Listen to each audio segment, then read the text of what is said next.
Okay, and this is mostly for you anyway, so who cares whether or not I'm being watched, right? Okay, that actually works. Perfect. Alright, so I'm gonna be working on this here sword because somebody on the mini painting Discord, God rest their pathetic meandering souls, is actually requesting. And I like him, so, you know, happy to be of use, I always say. Alright. So, I'm gonna be doing some sorting. Pretty easy stuff. First things first, what you want to do more than anything is you want to establish the exact color that something that you want the material to actually reflect. So we're going for a sword. Therefore, we're going to be using some regular, old, neutral gray. Oh, good. I have the angles right for this. Excuse the worry. I promise it's nothing fancy. We're going to grab our neutral gray. We're going to put it on our wet palette.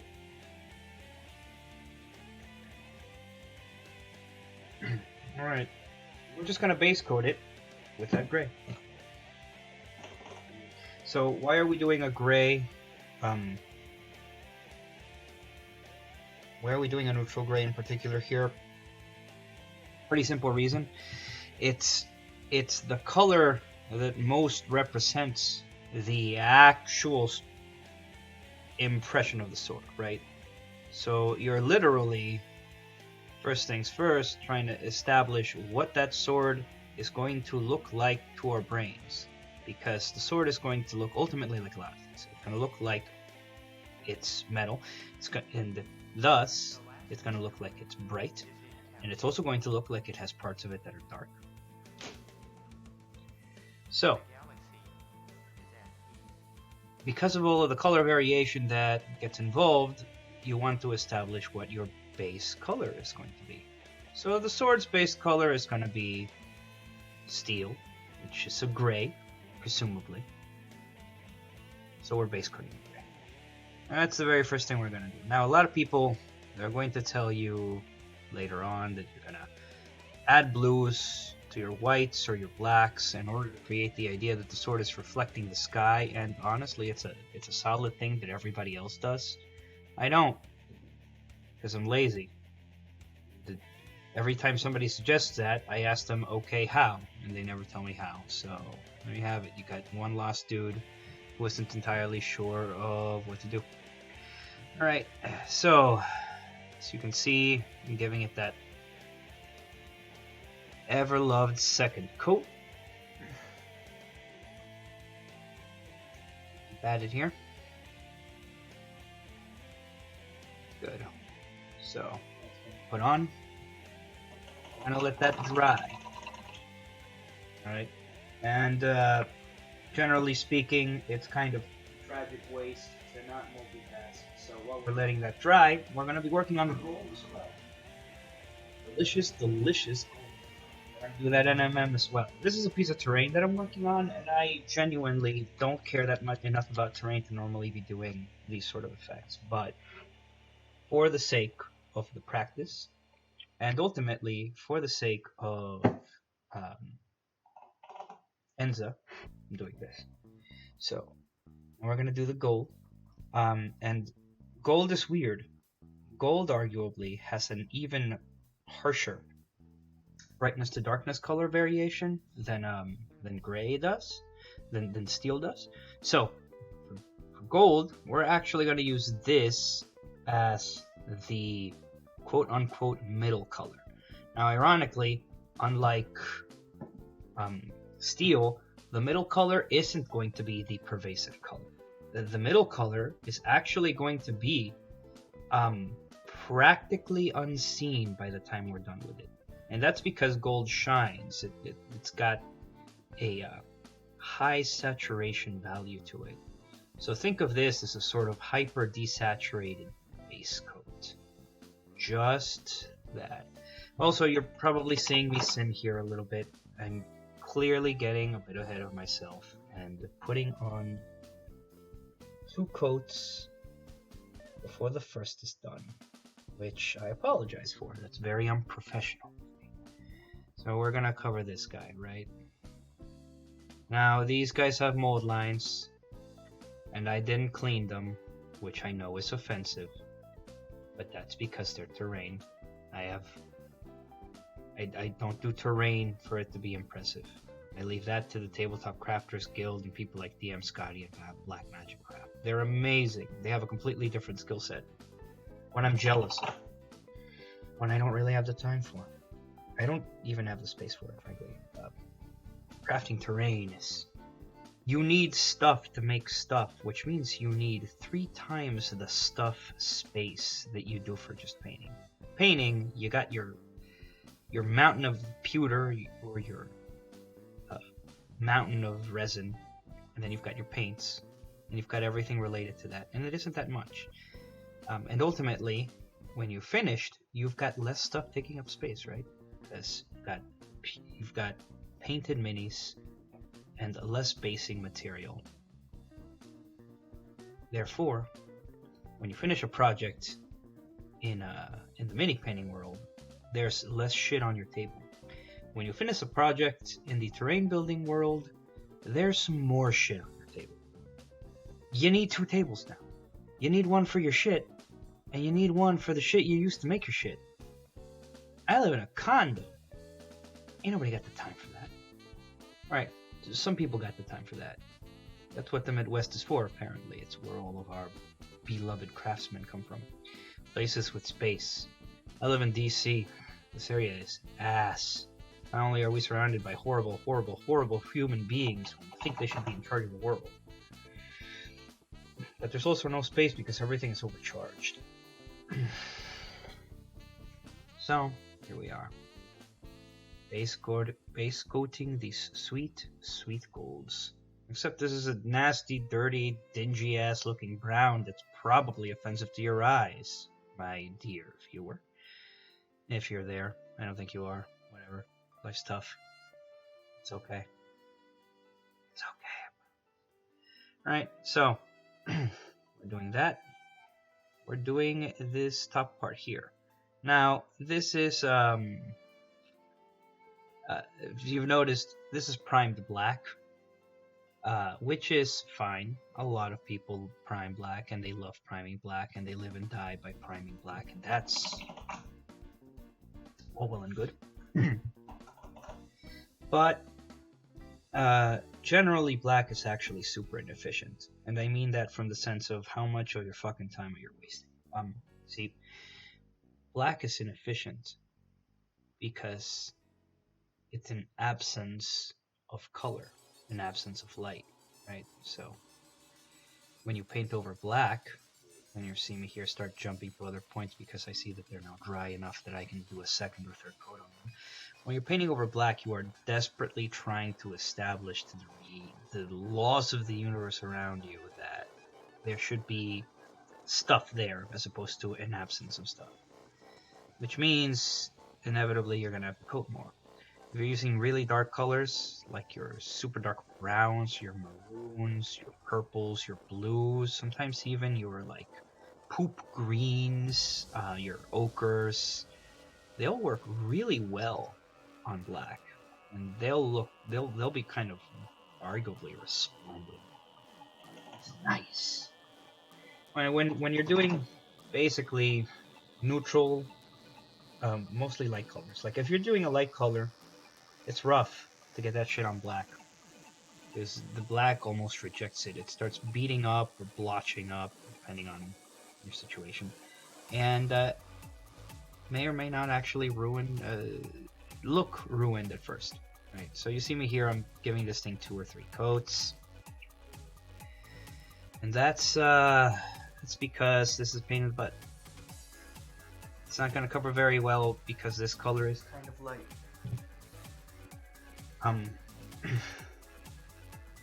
Yeah. Now,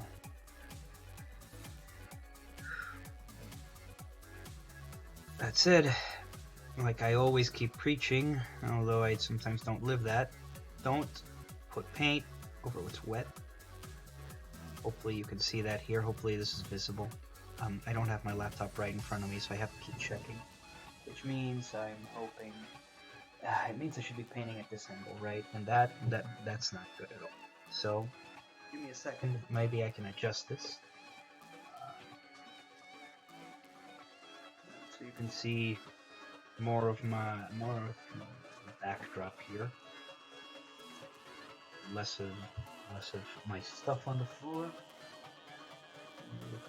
Chair, what have you? Right, maybe slightly lower angle. There we go. That's that. Bring it up. It's still tilted. Okay, so how about you lower this? Put it up. Like that. Well, and now you've got a great angle, but I can't see it because irony. So, I'm gonna make some alterations here. Give me a second.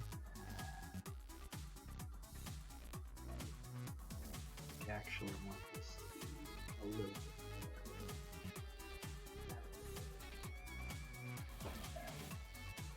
bit. Sorry, first time ever streaming. Literally.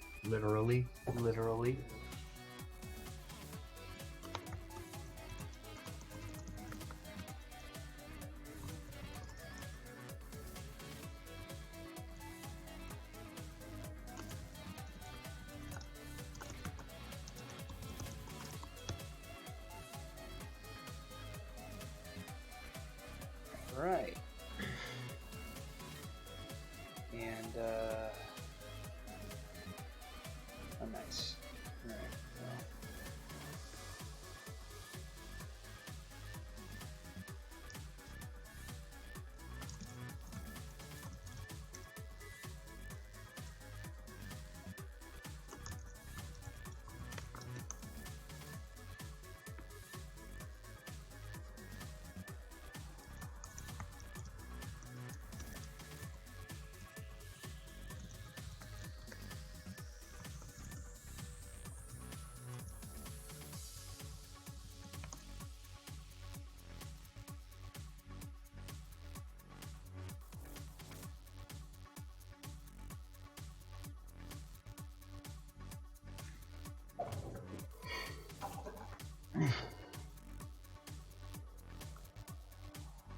Actually, that's a solid angle. Yeah, that works. Alright.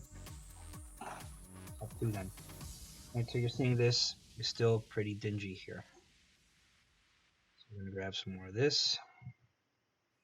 We're gonna put it on here.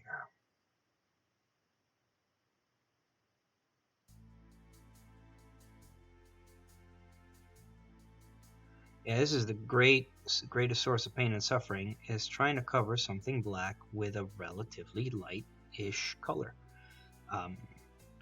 This heavy gold brown isn't really light, but as you notice, it's drying a lot more pale and a lot even more desaturated than it looks on the bottom. That's because of the black undercoat or the black primer or whatever you want to call it. Black primer makes this kind of thing complicated. It effectively makes it a big pain in the butt. Actually get it to look nice. We're gonna do these bits, because why not?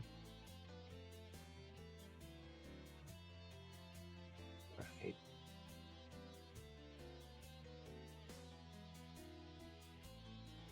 So, cover all these little spots.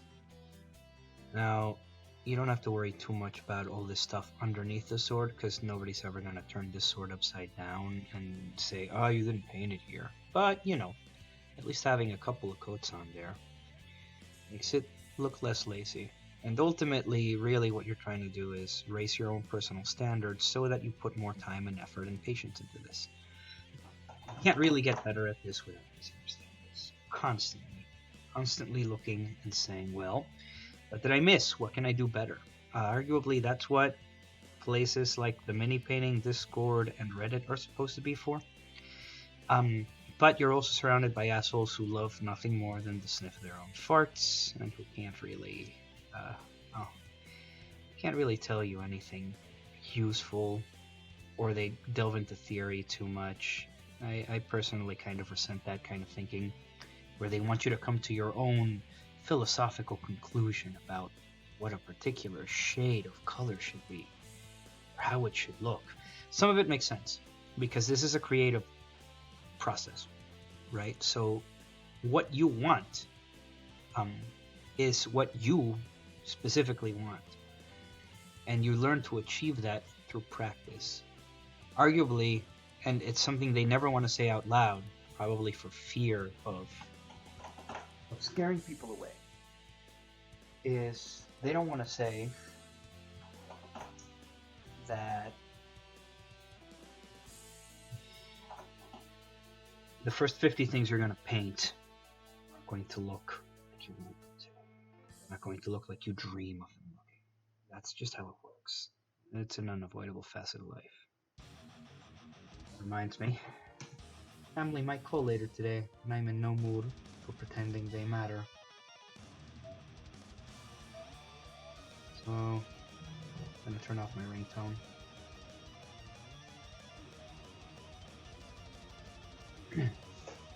Alright. So, you see, we've got the gold more or less looking good. We've got the gray on there. So what do we do now? What's the point of this, right? Like, how do we get it to look metal? Because technically speaking, you could say, I'm gonna throw a wash on it, and that'll give us some shadow, and we're done, right? And hey, it's a piece of terrain. I wouldn't hold it against you, man. Terrain's a pain in the ass. It might not be worth your time. But as you notice, maybe you can't. I'm not sure. Although I think this camera's precise enough. Yeah, I can see it on feed there. You see how this thing has edges of light that actually effectively show you exactly where the blade is bending. And that's going to be super useful as we go on. But for now, let's talk about the very, very basics of this. We're going to use some pretty basic stuff here. I don't want to say interesting, but I keep saying that word like it means something. It really doesn't. So we've got our gray. First rule about non-metallic metal is it's always got to have white in it, and it's always got to have black in it. You may be wondering why. Why can't I be subtle with this? Why can't I just have a very light gray? A very dark gray? And I'm going to be real with you. Minis are inherently subtle. There's 0 point in trying to be subtle with a mini. Because if you're subtle on something that's already subtle, what you get is nothing. Right? People won't shut up about contrast. And I don't mean the Citadel paint. I mean the idea that something needs to be contrasting. So, what you are going to do here, effectively, is you're drawing a flag.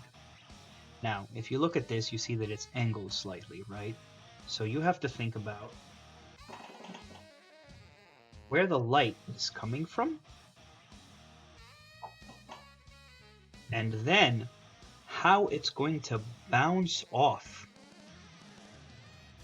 of your surface, right? So, do you think that when light falls on this sword, it's going to catch at the bottom of the sword and bounce into your eyes? Or is it going to catch at the top of the sword and bounce into your eyes? Or are you going to be super creative and try and catch it in the middle of the sword and bounce into your eyes and make both the edges black or dark? So I'm going to treat this as the topmost edge catching the light and bouncing into my eyes. Right? So like, imagine this guy is you. And he's standing right in front of this thing. Right? And as you're looking into that blade edge, you are seeing it go. Right? So you're doing some of those geometries there. This is math, and that's why it's scary. It's not.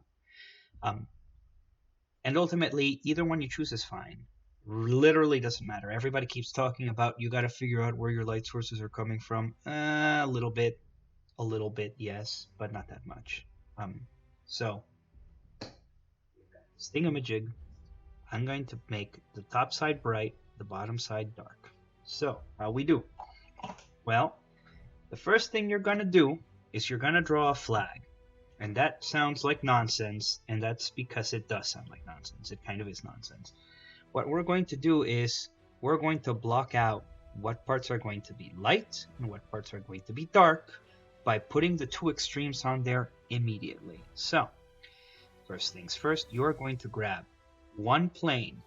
You see where that edge is? You're not going to get past the edge. I know I already painted a little bit past it, but you know, mistakes were made. You're going to get to that edge, and you are going to paint the entire surface the darkest color you plan on painting it. Right? Have it. You can wait for that to dry, or if you feel like it's a little too chunky, maybe you want to add just a dab of water and smooth it out. That's fine too. So there we go, smoothing that out a little bit. Great. So, well, smoothed out too much. See, it rubbed off. That's alright. It doesn't matter. Listen, these mistakes you make really don't matter because you're using so little paint. So long as you're thinning it correctly, you're going to be able to, you could do 100 layers on here and they won't accumulate. They'll just look baller. That's kind of the point of thin paint. It's mistake free so long as you thin it, right? So, you're probably going to have to do 2 layers of that because I can still see in my mind's eye all that darkness that we rubbed away the first time. But there we have the dark side of this blade. Now I'm going to grab something a little bit special for the white side. I'm going to grab some of this Daler-Rowney FW acrylic ink. It's about $5 at Michael's in the US, $9 on Amazon. So what I like to do is I like to wait for a good Michael's coupon. Let's say 40 or 50% off. Again, don't worry about the rotation, it's nothing fancy. Not that. I like to buy it at Michael's and then just use it. Ink is something that people are getting into as a fad, just like they're getting into oil. As the fandom grows, more people with different habits and traditions come in and help it flourish. This is one of the things that's happened now is people like using this ink because they've realized ink is OP. Ink, especially light color ink, does not chunk. What's that mean? It means that this is never going to look chalky because it's so gosh darn runny, right? So, what we're going to do is just cover that other side with this. And you notice, even now as I'm doing this, that the paint is running. So I could, if I wanted to be particularly talented and or lazy, tazy, you get me. I could technically not even have to glaze here. I could just keep pulling this ink away in order to create the appropriate gradient from gray to white. But I don't have the talent for that. And don't have the practice either. So I'm just going to block out my whites and my darks. Alright, so you see that. You see the white, you see the black. You see the gray in the middle that we started with, right? Now, you look on the sides and you notice there are more surfaces, right? This blade technically has 6 surfaces. You have 1, you have 2, which is this edge. You have 3, which is this other edge. You have 4, which is the back. You have 5, which is this other edge. And you have 6, which is the edge that goes back to number 1. Technically speaking, when you're painting non-metallic metal, any 2 flat surfaces that share a side should always have gradients that move in opposite directions. Right now this is easy, because you've literally just got one side being shared by everything, which means it's just going to keep flipping over, right? So, in fact, let's go ahead and put that into practice, or at least try to. I always find it hard to do on these little Mantic terrain pieces because they're not great sculpts, they're just good sculpts. Arguably, they may even be mediocre sculpts. That means it can be very difficult to fit that in right. But there you go. See that? So why this, right? Why this stark contrast? And the reason is because it's what your brain thinks it's right. It's probably horribly wrong, and if you were to look at a sword in real life, you'd be like, the blades don't do that. I mean, I don't think there's any sword out there that's literally made of, this is literally a hexagon if you looked at it from the top, but that's what the sculpt is, so capitalize on it. Sorry, hiccups. It gives you 6 edges, 6 surfaces. There you have it.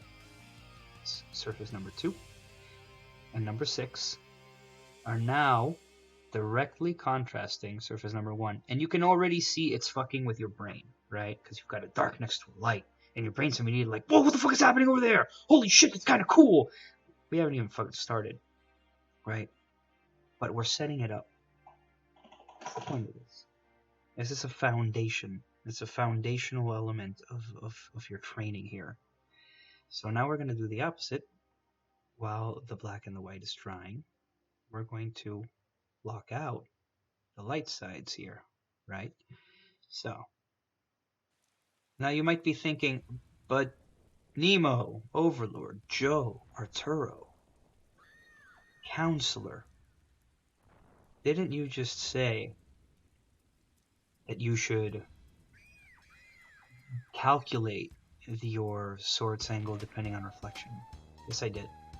100% absolutely correct. And yet, I don't care. There's a point to this where it stops becoming science and reality, and it starts becoming art, technique, style, panache, ballsiness, personal taste. So why am I doing these alternating like these, even though it wouldn't really make sense, in reality, physically or what have you? Well, simply put, it's comfy. And it's what your brain thinks is right. Sometimes reality is unrealistic. And that's okay. There ain't nothing wrong with that. Alright. Also, I do apologize for disappearing. Sniffing my own farts right now. And seeing if anyone's actually watching. I think there's one guy. Big shock there, actually. I'm truly in shock. Thank you, Commander Root, for making yourself present. So, we've got these weird contrasts going on, and I'm going to reinforce the white here, because even though it's gray, where it'll be convenient for it to be gray right now, you don't want inconsistency. See, there's kind of 2 ways of looking at painting. One of them is with regard to how consistent something looks, and the other one is its actual quality. And ultimately, you need both. So I want it to look perfectly consistent, because that way it won't fuck up with my personal practice of actually doing the thing. Alright, so we've got this thing going on. Now, if you look at my palette, that's what it looks like right now. Good.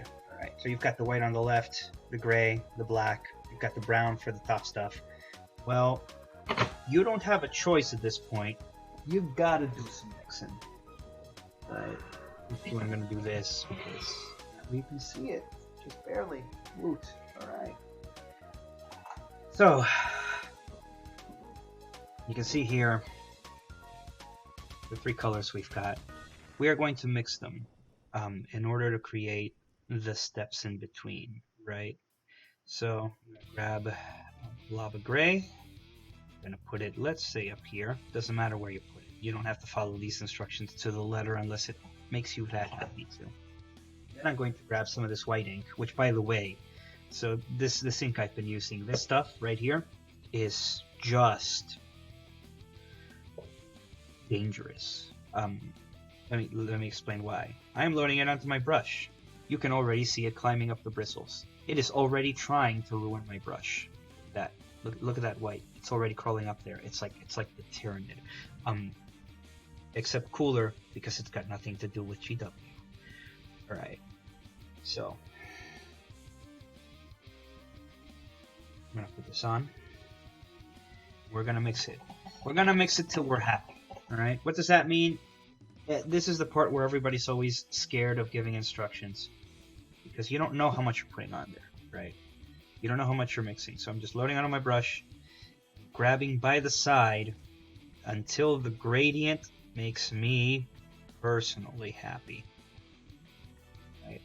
I'm liking that right there, that almost blue gray or Payne's gray, which is actually a separate ink color that is apparently always used for non-metallic metal. I should probably get it at some point, but I'm too cheap. I'm too busy buying. I say I'm too cheap, and then I buy like $60 or some shit. Right. So you can see you've got the gray I kind of want as opposed to the gray we have, and that's the gray we had again, but mixed. And the thing is, that's not where we're ending this. We've got to grab gray, but we need to thin it. What's that mean?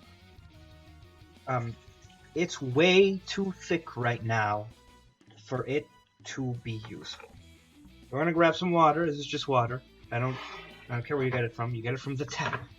We're gonna put a drop on. See that? There's a drop, right?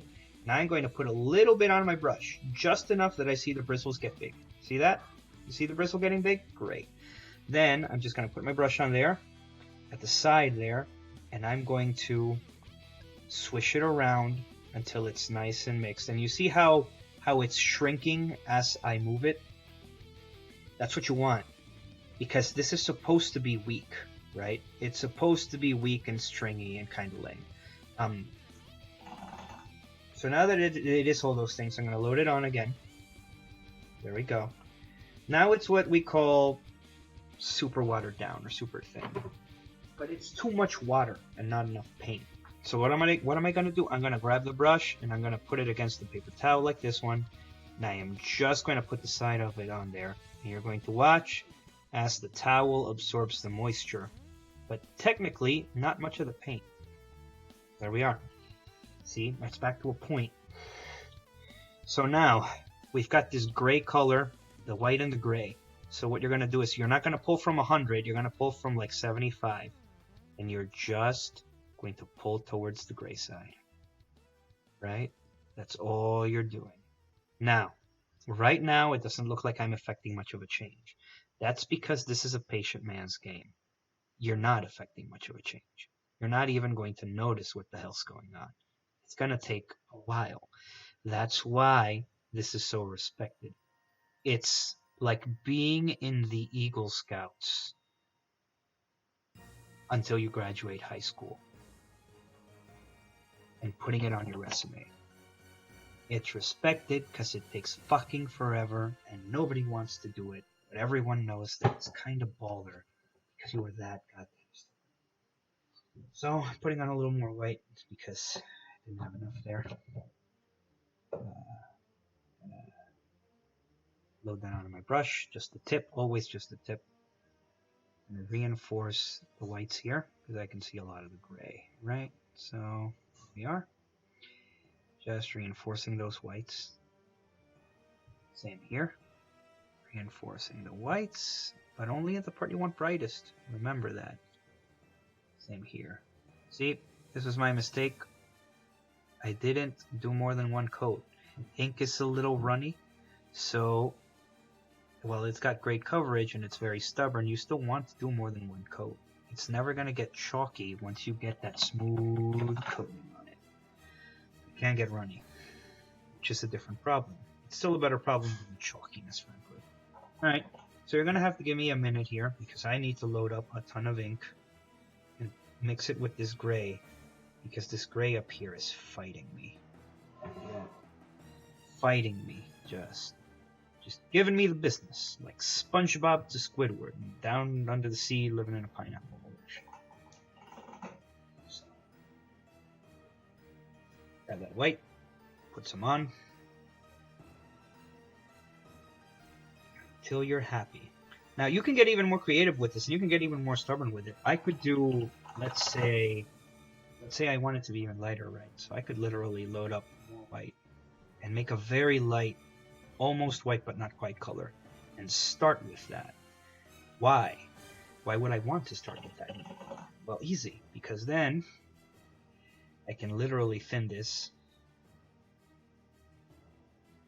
and create the effect that it's really just make a great gradient. This is all this is. Like, this is just a very complicated way of making a gradient.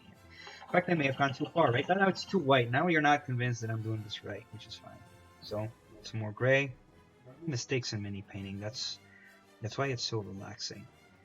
The mistake, the only mistake you can make while you're painting minis, is that you gave up because something looked bad halfway through. I mean that, my dear single viewer that may have already walked away. I can't tell because my laptop's not with me. That is the only mistake you can make. So, watering this down a lot. And we're doing the thing again. The thing with the towel. That's right. So, get on the side there, letting it drain. Then, if you really want to be smart, test it against your own skin. See that? It's very light. That actually might be too thick. You see how it still looks like paint on the brush? That might be a little too much, but I'm willing to gamble with that. Because like I said, mistakes are okay. So, you're going to grab from the lightest side and you're going to pull towards the darkest. That's it.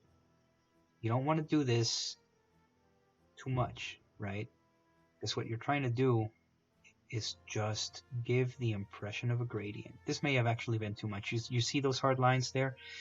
Might have been too much. Well, it's alright. We live and learn.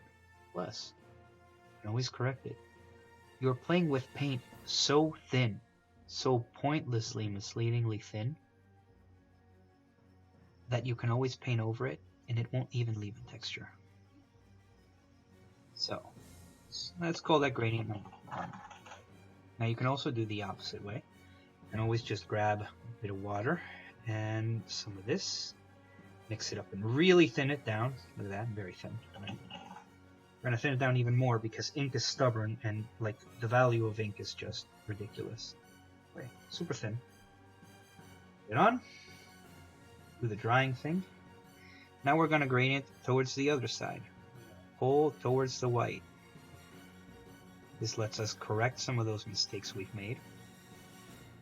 It lets us reinforce gradients. It even makes the edges feel cleaner. You know, those super bright edges we're trying to go for. So, this is how we do. And this is the process, just lots and lots of tedium. Alright, so we're going to keep at it. We're going to water down this gray. We're going to pull towards the mid-tone gray again. I hope you don't mind some meme music. I personally really like how Space Jam and Dudley's theme song goes together. But if it's too loud, yell at me, because I am not aware. All I know is that I exist. I don't even know you're there right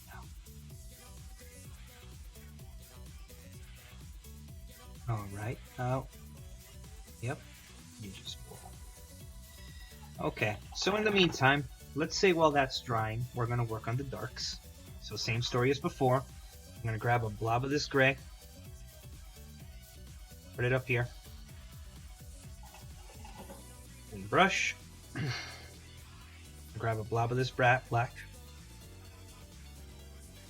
Mix it in. So they've got a nice and comfortable dark gray color. You actually want it to be lighter. A significant value lighter than the black. And this is because black dominates everything, right? Like, black is a douchebag, man. It's just like if you put it on something, it wants to be there. It's literally like, you know, so it's a black hole color. Just absorbs everything else, makes everything else resemble it, spaghettifies whatever gets too close. Okay, maybe it's do that. I'll grab some of this water here. I'm gonna thin it. I'm gonna really, really thin it. See how blotchy it's getting? That's a good thin. And for the course, you're gonna see some of the paint run off. You're gonna watch it absorb all the moisture. Yeah, there we go. Right. So, generally speaking, instructions will tell you to glaze towards the dark. I'm okay with that. And in this case, I will do it. Because ultimately, you want to stain that black. You want to stain it so it doesn't look so pure. You're going to do the same here.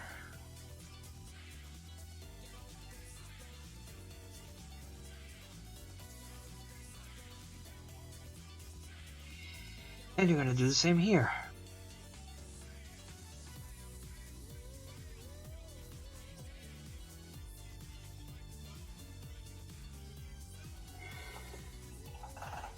We're just gonna keep doing this. We're gonna keep doing this till it hurts. It's like I used to play Warframe. That's something I used to say a lot. You used to have like a several minute survivals or some such shit. Getting that away. Almost distracting me. Sorry about that. Used to be on Warframe a lot, as I was saying, and that's something we would say on survival runs. Somebody would say, "How long are we going?" And I would say, "Until it hurts." And they would be like, "All right." And then we'd leave it around 20 minutes because, you know, we had to get lunch or because we got cramps, because we're old and grumpy, etc. Right. So you're starting to kind of see a gradient there. It looks dingy and dirty right now, and that's okay. Life is dingy and dirty unless you polish the fuck out of it. Painting is just like life. It only gets good when you put a ton of time into it.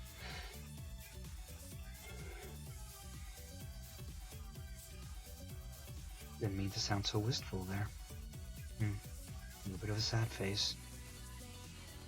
Alright. So, once again, doing that. Now, you may say, and you would be completely legit in calling me out for this, that I'm being a hypocrite. Because I say, and I say this a lot, I say, don't put wet paint over wet paint.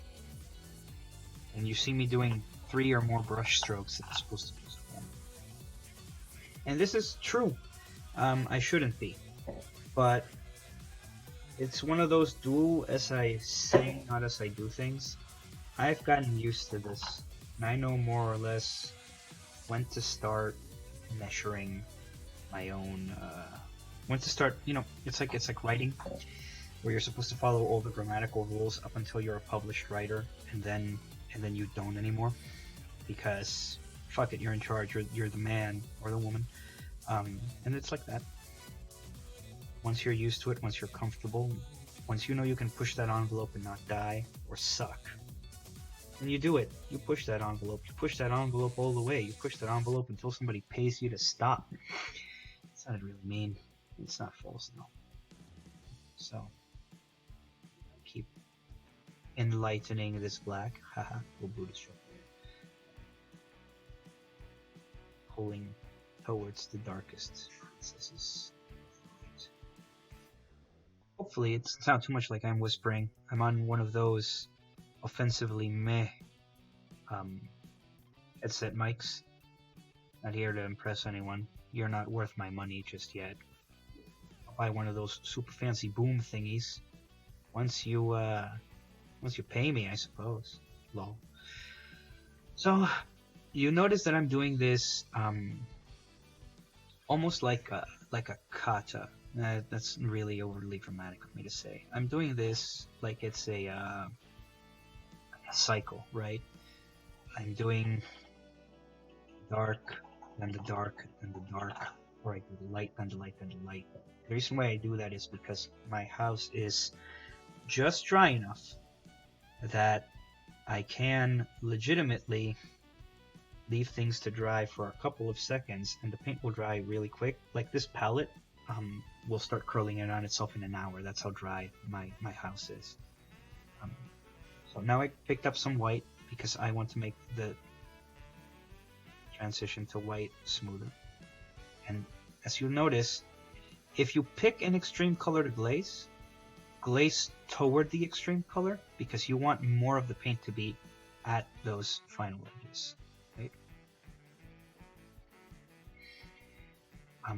So yeah, that's what we're doing here. Pulling towards those edges. the two biggest, most convincing facets of NMM, of non-metallic metal, are the prevalence of absolute contrast and the existence of a gradient to both those contrasts. So that sounds super fucking complex. It's not. All I'm trying to say is what you want.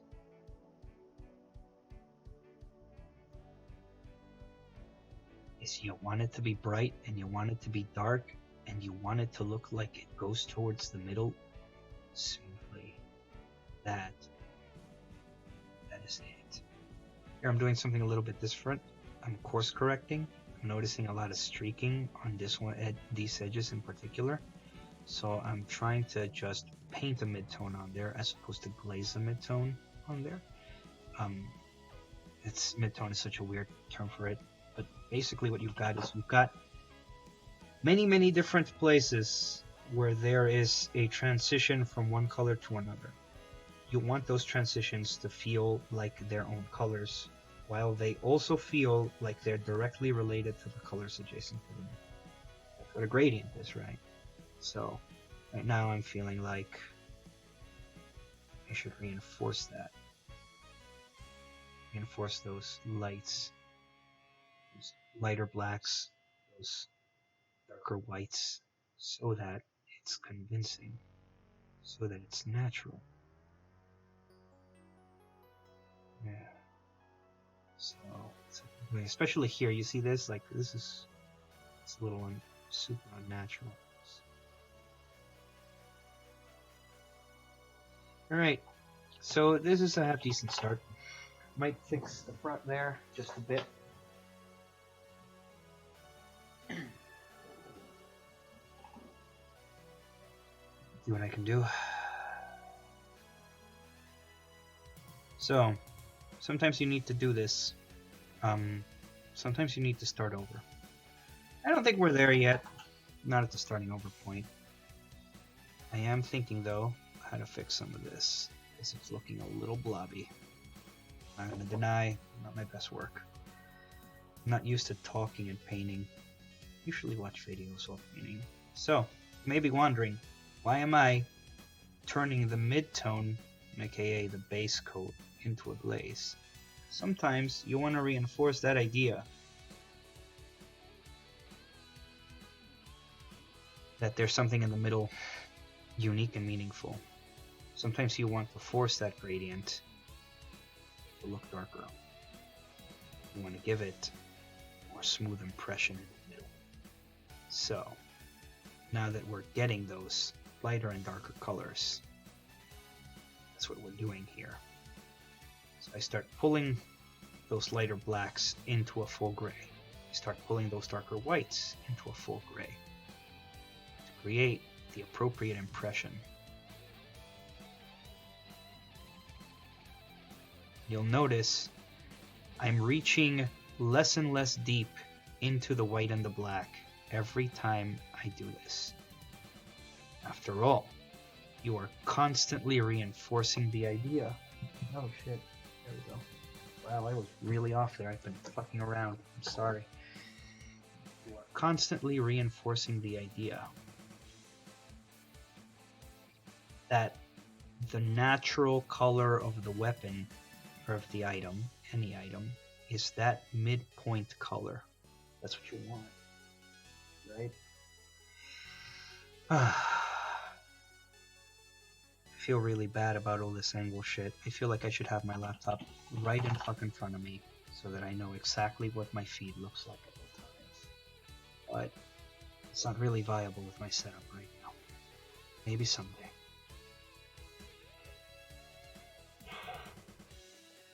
Maybe someday. Okay. So we've got something going on here. Kind of. Doesn't look like it's there yet. We're gonna let it sit. Why? Because paint is wet, right? We've got a lot more blade to work with here. So we can keep going, right? We can keep doing this whole thing.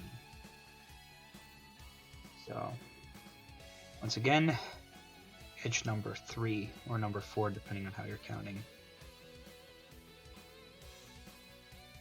That's way too thin. All that glazing I was talking about got stuck in my brain. So, probably quite a bit better.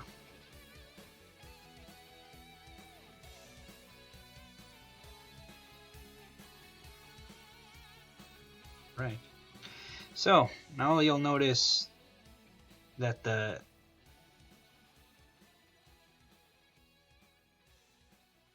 bottom of the blade, the back side of the blade is going to have the dark be at the top and the light be at the bottom. And that's good. You actually want that. You want that sort of enforced contrast. Your brain is very happy when that happens because it thinks that's how science do. It doesn't realize it's probably a lie. Like, lights are super complicated. Light is super complicated. We barely understand it now. So, I'm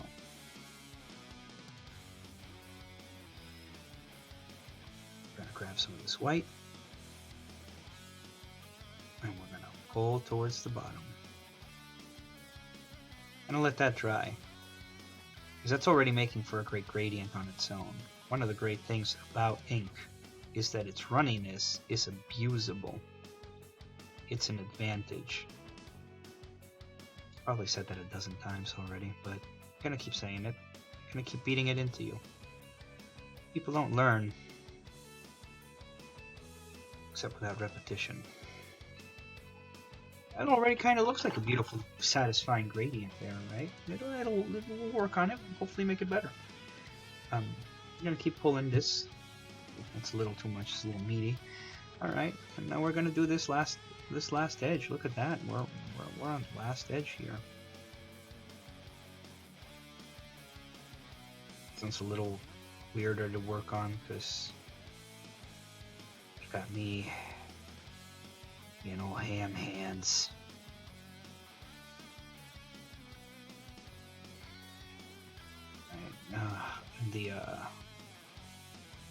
There's a mold line right here.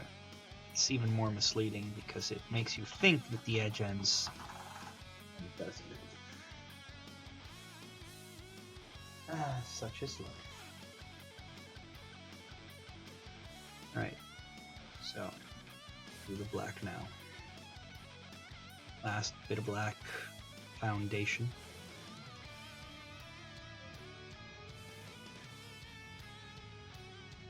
Okay. So, we've got more or less an impression what our colors are going to be like on either side. As you can tell, the idea of the contrast alone is enough to make your brain a little happy about it.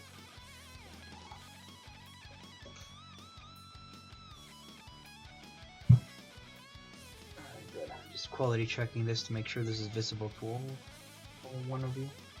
Very good. Okay.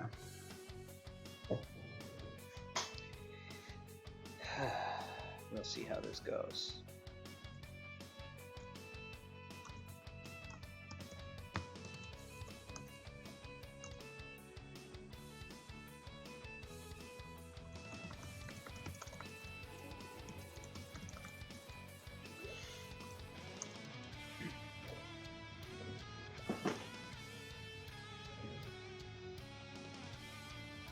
Okay, so we're gonna keep going. We're gonna keep see. Now that you look at it a second or a third time, now that the colors are settling, some of these gradients look reasonable. Not good, but reasonable. We're gonna keep at it.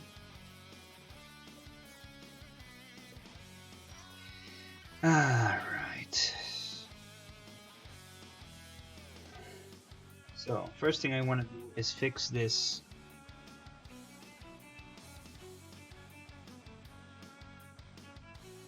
weird looking gray streak here, right? You see that too? I hope you guys are seeing that because that's driving me up a wall. Yeah, that's why I'm pushing up.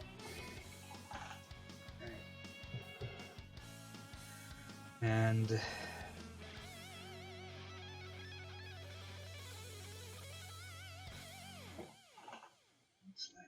little bit.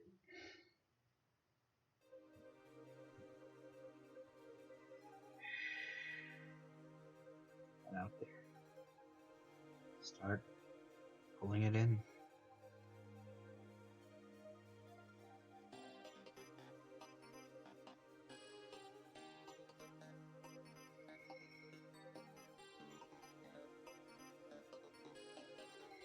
Alright, so we've got 3 new edges to work on. This is good. The big irony of working with NMM is that the more things you have to do at once with the same color, the better. Now you're wondering why, because it means you've got to keep track of more crap all the time, right? Well, yeah, you do. But the big advantage of it is that it also means you've got more time to let all your old crap dry. That's great. You have no idea how good that is. Like, it becomes routine. Make it routine to multitask. Not rushing in the middle of an office, desperately trying to not get fired multitask. Proper multitasking. You know, the kind you do in a video game, where you shoot a turret until it overheats, and then you run up to the next turret, and you shoot it until the other one cools down or whatever. That's what I mean. It's the same with this. You're just gonna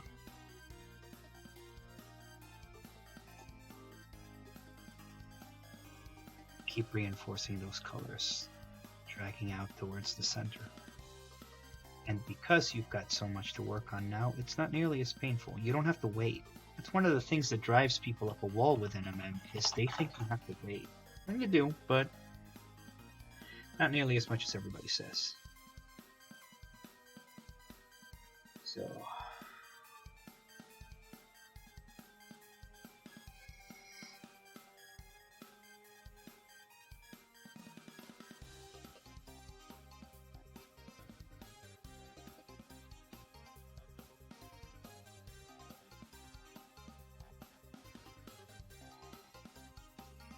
with these new ones, right? That's almost a beautiful gradient all on its own, right? I'm gonna ruin it. Probably. I don't know. I can't tell you I'm a pro at this. Yeah. So one of the big things is people will say pull towards the darker side. This is true to an extent. Angel Giraldes would say so. His guide on NMM, written for Vallejo, God knows how many years ago, says so. So it must be right. The reason why you pull towards the light, generally speaking, is because it's so much easier to dominate with dark colors. With ink, it's not necessarily the case. Sorry, pull towards the dark. You pull towards the dark because it's so easy to dominate with relatively dark colors. As I was saying, it's not necessarily the case with ink. Ink is splotchy and messy, and it's like gargling turpentine. It kills everything, including the good and the bad bacteria. That is a drunken rant for a different day.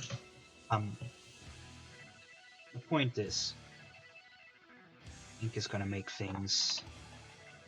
Ink is going to dominate just like black generally.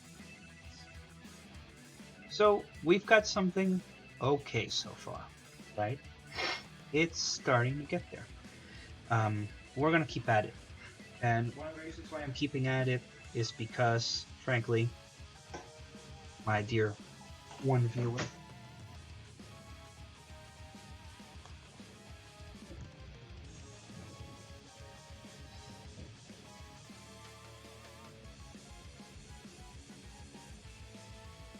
is because it isn't good enough, and because you need to develop patience to just keep pushing it. So now that we've got some good colors going on, once again, we are going to grab the gray.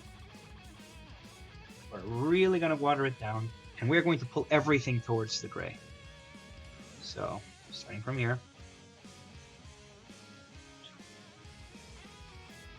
1, 2, 3, 4. Now you'll notice I am not trying to streak over anything that I've already made wet with the same color, right? So I'm pulling towards the gray, I'm doing it in one stroke. Part of this is because paint smudges, and the more strokes you spend, the more likely it is that you will end up leaving a wet smudge. Part of it is because even if you don't leave a wet smudge, the interaction between wet paint and more wet paint is just brush marks. Now, if you look at that, that's looking a little more convincing. It's not bad, right? You'll also notice now the transitions to the brightest colors are getting weak. So you can correct that by glazing on the brightest colors. We'll start with the white.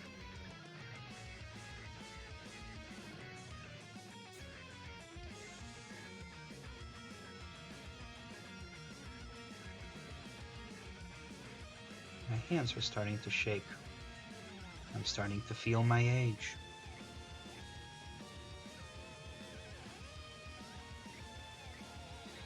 There we go. I'm gonna pull towards the middle here. I think this is a little bit, you can be a little messier so long as you've learned how to move wet ink or wet paint with your brush. You'll notice I'm getting some on the gold. That doesn't matter. The gold technically is over this, so you'll be repainting the gold as it is. Unless it's not even gold, let's be real here. Right, so that was the white. Just reinforcing those bright colors, right? You want those bright colors. Now, because I'm seeing a lot of the gray isn't really sticking on there, we're going to reinforce some of the gray. The transition from black to gray isn't great. We're going to be reinforcing that. That's all. Especially in these colors here. These new edges. So we've got that going on. Yeah, there we go. Gently, right? Even some of these whites up here are a little too much. You gotta control them whites. Getting too uppity. With the whites. Right.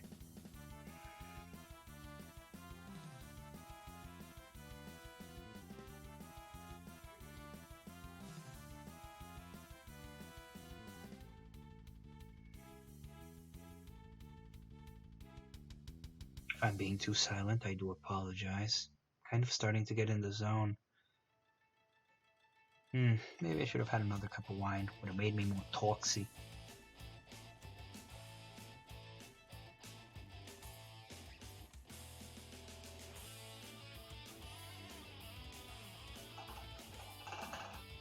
I'm gonna let that dry. Give it a second.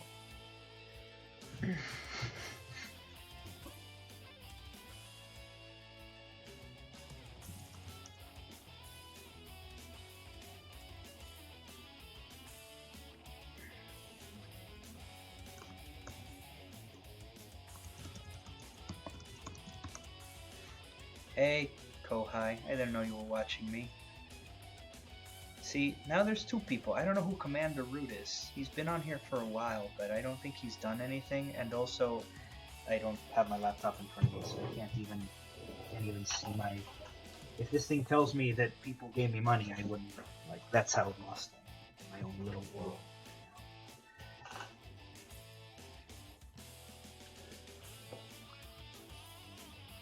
Oh, that is a bot. Okay, well, fair enough. My mind is blown. See, I thought he was a thing. Apparently, I've been talking to a bot this whole time. My heart is broken now. You've destroyed the illusion. You should totally make a ghetto style palette.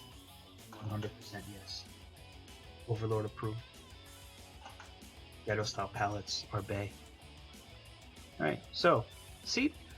We've let it dry, we've let it set a bit. It's starting to look solid. We've got some bleed over between edges, and that's normal. We will be taking care of that. We're going to be using something a little smaller for that. This is a Raphael 8404 size 1. You don't have to get this exact brand, but it is really nice and cool. It's a website called Jackson Art. Sometimes they have good sales. Right now they're not, though. Right now, single size 1 is like $15. It's excruciatingly expensive. It's way too much. It's way too damn much. Right? So, we're going to water down the black. Water. Now that it's been watered down, once again, paper towel. You just let it drain straight into it. Now that that's done, see, you still got black on there. It's just almost translucent. That's what you want. You'll be smoothing out these splotches of gray near the black.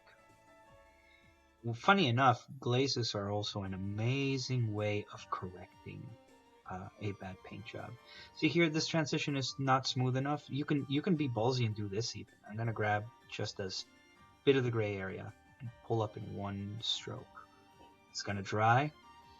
It might even look great. Same here. See, it's too blocky. You can see exactly where the flag ends. So pull it down. All right, and you keep that up. You just keep doing it. Preferably coverage in one stroke. If you're doing more than that, you're reinforcing too much of the gradient, and it might be bad. But again, what's nice about this particular piece of terrain is you've got 6 edges on this blade. And that means that by the time you're done with number 6, number 1, she's ready to go, man. She's rested up. She's good. You could dab right in on there. So that's how this works. Gently.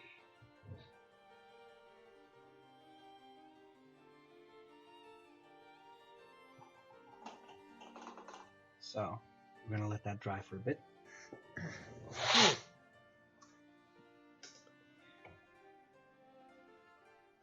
And yes, literally all I'm using is, you're looking at my camera, so that is all that I've used. That is it. Gray, black, and white. And the colors in the middle are just glazes. A lot of people say you gotta put some blue in there so it looks more like realistic metal, and that's decent, but it's not necessary. Yeah, the white ink is great. I was honestly, if you hadn't gone to be a tourist with Nat, Kohai, I would have driven you to Michael's and bought you the white ink, because it was like $5 at Michael's. Yeah, I don't know. You don't have to use the white ink though. Some of the best NMM I've ever done has been done with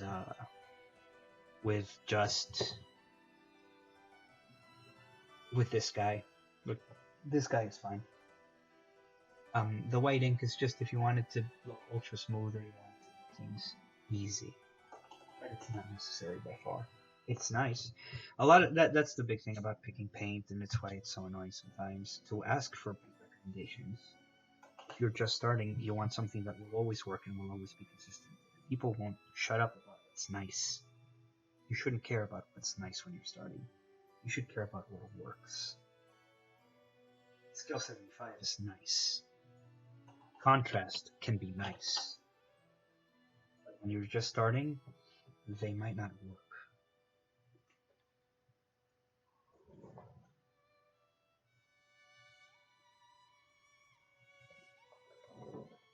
So, we let that dry. We look away for a bit. I'm looking back at it. It's actually looking a lot more convincingly like NMM. And we're going to reinforce that now. See, when our eyes look at metal, we immediately conclude that what we want is nice, sharp edge. I don't mean 14-year-old in a trench coat edge. I mean edge. So, I'm going to grab this very skinny boy here. You can see that, very pointy. This guy, he's a good guy. All we're gonna do is load up some white on him. I'm gonna clean a lot of that off. See that? It's too much. Wick some of that onto my paper towel so that it's almost like a simulation of dry. And I'm going to grab a long edge. And if you mess this up, don't worry about it. It's very easy to correct. And you're just gonna see if you can't catch the edge. It might take more than one try. Right? There we go.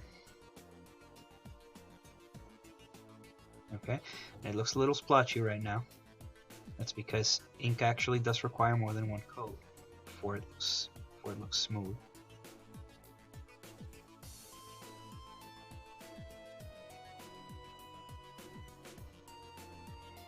But once you get it going, you get it going. So I'm gonna keep that up. See that? Just watch it catch. Watch it catch.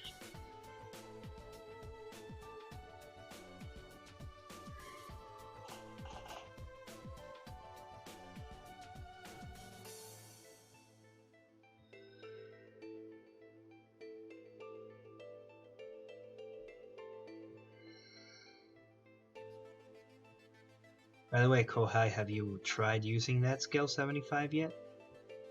Because you could totally substitute these colors for the ones I gave you.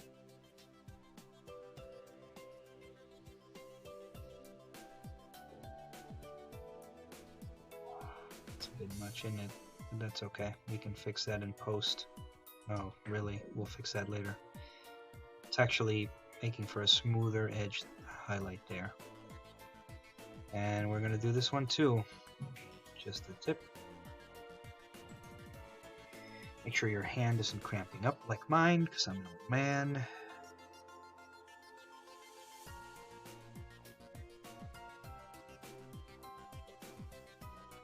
Might take a couple of strokes before the paint actually starts rubbing off. That's okay.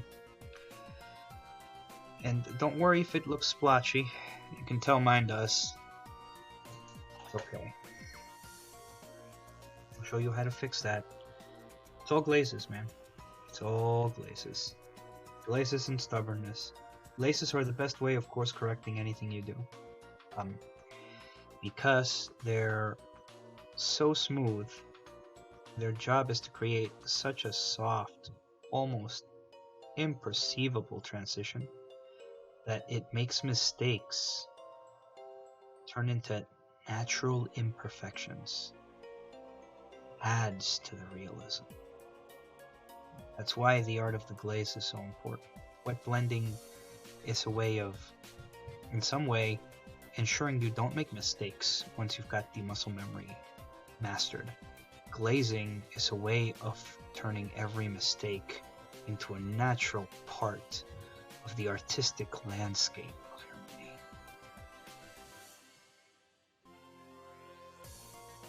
It sounded super spiritual. But I promise you, it's not.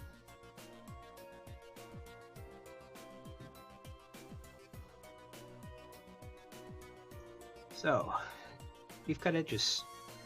Now, you'll notice already, your brain's already thinking, oh shit, edges, those are new, and they're melding with everything so nicely. If only they weren't splotchy. Well, that's why we have this fine detail brush, right?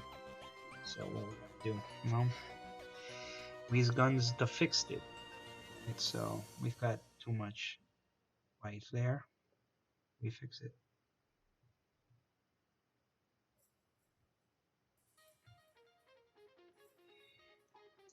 We've got all of these transition colors. you're ready to correct all of this without a trace. Fine. That's the best part about this.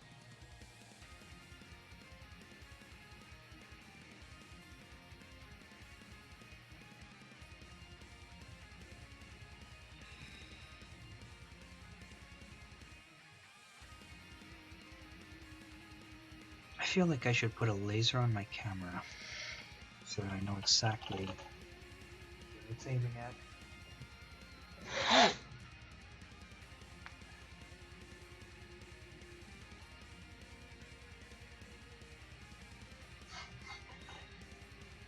think I have a laser.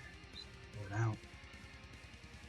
Anyway, so easy enough stuff. We're just gonna keep at it. And you should learn glazes anyway. They're wet blending is nice. I don't know how to do it. You'll have to teach me that. You'll have to put out your own video, the Cutie Kohai method for wet blending. So I'm not great at it. So what we're doing now is fixing shit, which is fine. Although it can be tedious, so just fixing the overflow.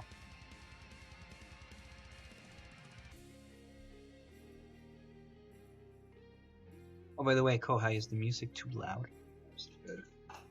Now that I have a real audience member.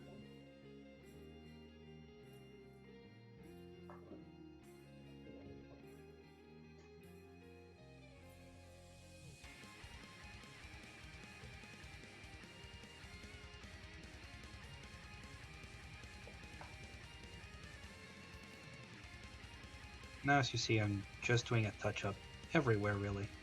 Making sure things look smooth, go right, etc.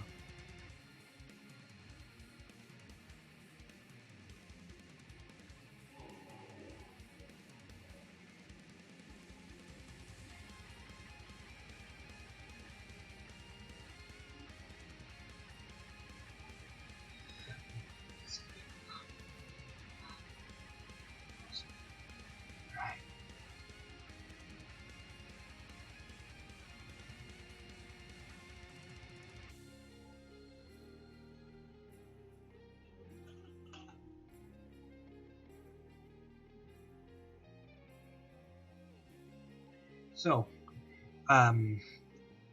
you're talking about wet blending. You might actually want to consider, I think they call it like the P3 method, because it's based on Privateer Press's paints. They have something called the True 2 brush blend, where you're literally supposed to lick the paint. And what that does is like the saliva and enzymes combined with the paint, and effectively it's like an impromptu retarder medium.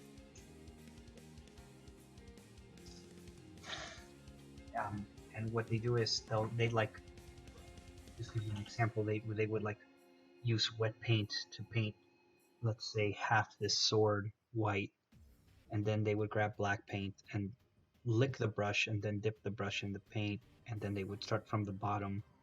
They would just start like literally line by lining up until it hits the white, and then they would continue, and it would literally, the black would shift into gray, into dark gray, and then into light gray, and then into white, to create a very quick and easy transition. And it's actually really nice. It can come out really impressively. And that's kind of like, that's the only wet blend I would be interested in, because it seems so quick. Just so quick. Oh man, speed is that one thing so many painters want. It's that one thing we'd slay for. I'd burn an orphanage for speed. Know what I'm saying? Alright.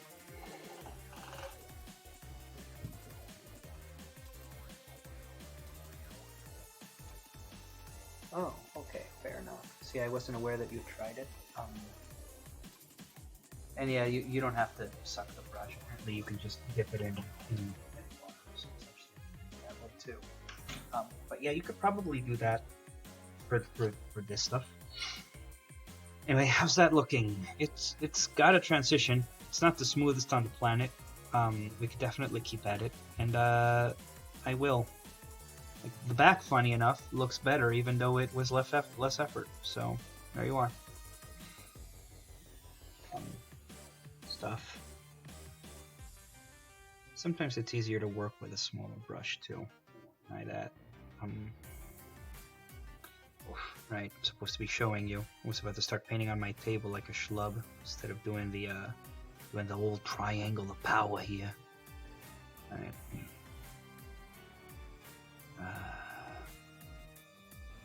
But thanks for coming, cutie. I really appreciate it.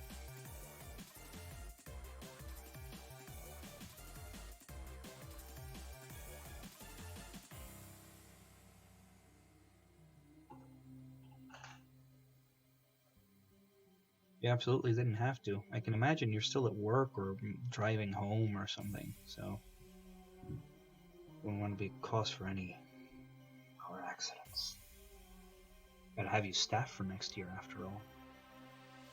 You knew more board games than everyone else.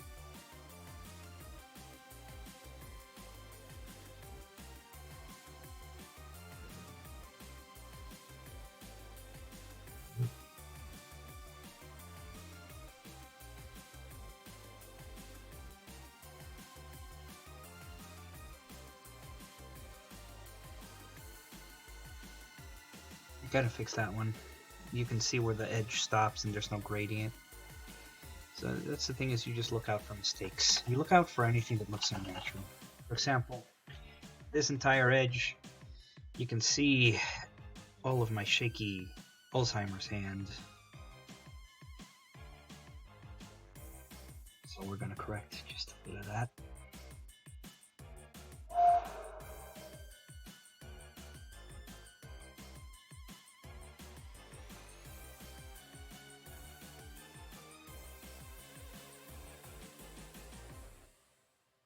So what is two-brush branding like, cutie? It's something I've always been interested in, but also very intimidated by. Is it easy? Is it as easy as they say it is? Or is that all propaganda?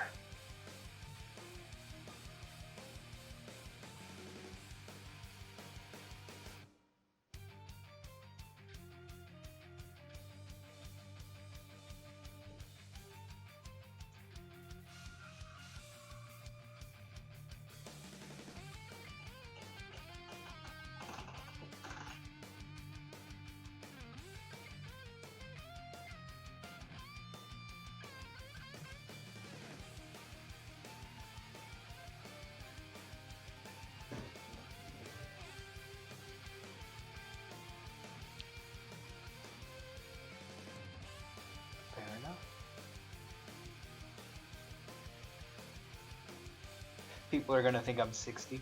No, I'm not that. But I do have one of these.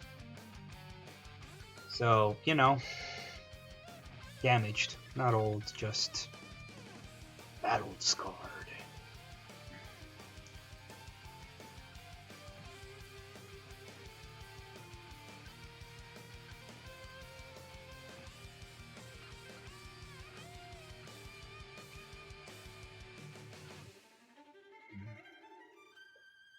Oh man, I love this song. This song's a jam.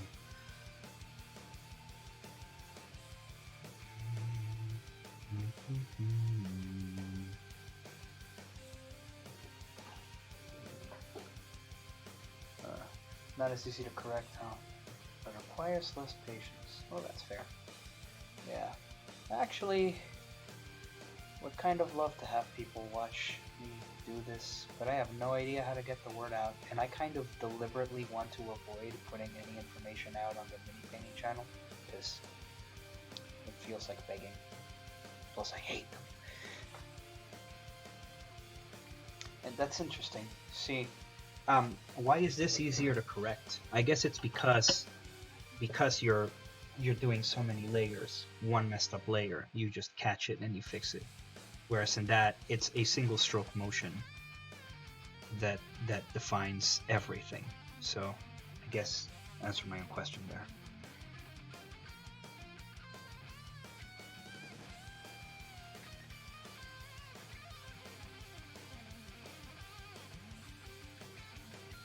So for glazing, these tiny brushes, like the one I gifted you, like the one I'm using right now, might actually be better, because they let you be so much more precise about exactly where you're applying all of the paint. It's way more comfy.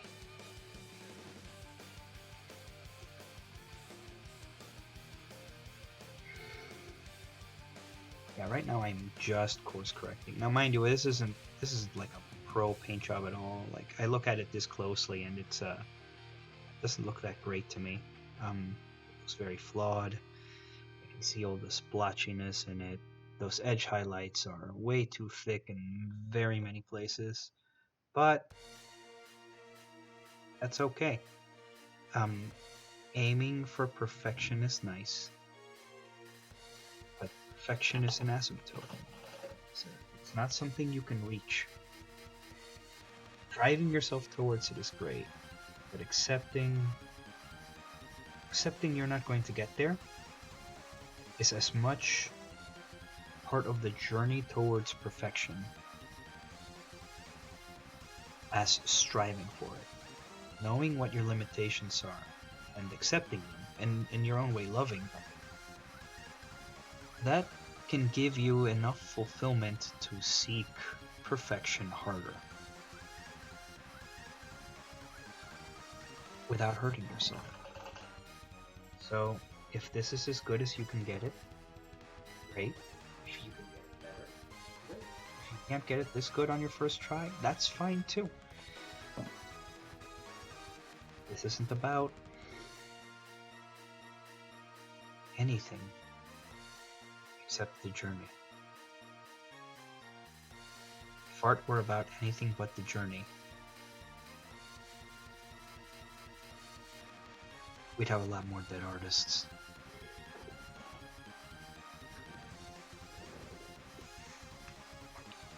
And that sounds good. I will look forward to a proper chat and paint. Maybe Friday? Not this Friday though, because apparently a bunch of my fat guys want to get together and do a board game night. But maybe next Friday. Anyway, now keep in mind, you're looking at a gradient.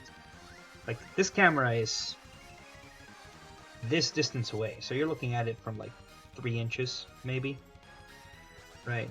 Like, if you look at it from here, you know, the further it gets, the nicer it looks, and then, oh my gosh, it's like, it's not bad at all. Like, you know, that's a start. If you could get it to look that good on your first or second or third try, you're doing great. But yeah, there you go. Relatively easy. Now, if you'd like, it's only, what, 9:20? Yeah, so I'm gonna keep going. I'm gonna do the gold. You up for some gold? I mean, you don't have to stick around and watch. Technically, I was doing this for this one Portuguese guy who really wants to do NMM, and I was kind of coaching him, and he kind of doesn't like asking people on the painting Reddit or whatever, so yeah, I'm just gonna do that. We're gonna do the gold now. Oh, gold is scary. Actually, before we do the gold, I am going to take advantage of this moment to do the hilt. We're just going to do a brown hilt. It's going to look very much like the gold, the basic gold color for now. So, I'm actually going to pull out. Don't worry about that sound. It's not. It's not like I spent a lot of money on something. I'm gonna grab some Wurmfang ground, just some Wurmfang grounds, just some basic Morfang.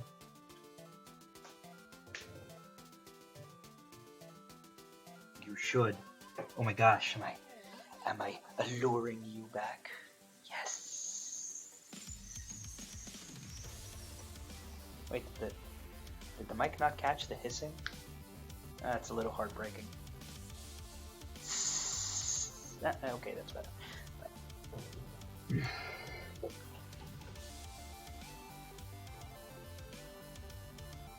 We got some Mornfang. Just doing the hilt here. Laddering that sucker down. I love Mornfang. Mornfang is one of those satisfying brown colors. It's like this nice red brown, like you killed a bear and you had a leather worker make that bear into a thing. It's comfy. It's a comfy color. I love Mornfang brown. It's one of those few colors I won't resent Citadel for making. It's just a nice red brown, you know, and it's very useful. You can use it for copper. You can use it for brass. You can use it for a lot of stuff. Right now, I'm just using it for the sill. Just doing some basic coatings. Maybe throw that famous loved Agrax Earthshade on top of it.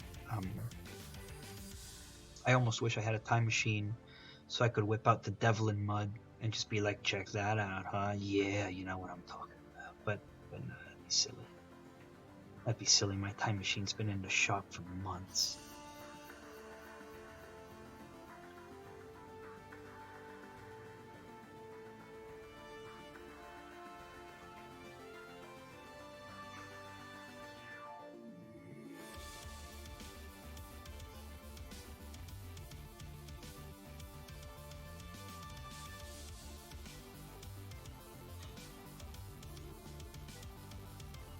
So you'll notice I'm back to the thick boy RAF 8404 because that tiny brush, great for detail work, great for edge highlights, great for glazing, very comfortable for glazing. I forgot how nice it was for glazing.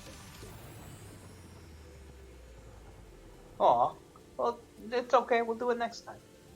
It's not that big a deal. Plus, I'm mostly ranting and being pointlessly dramatic and what have you, so you know it's cool. It's cool. I'll just paint alone. Here, having to look back every 10 minutes to see whether or not you've typed the thing, just feel very, very alone. Yeah, it's okay, it's okay. It's fine. I've lived like this all my life. I can take it for another day.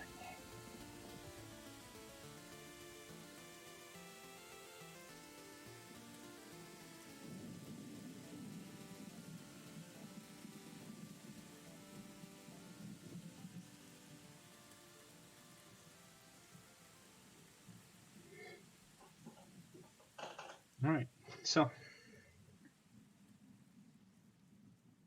Well, good. I mean, if you want to. Don't do anything you don't want to, you'll just resent it.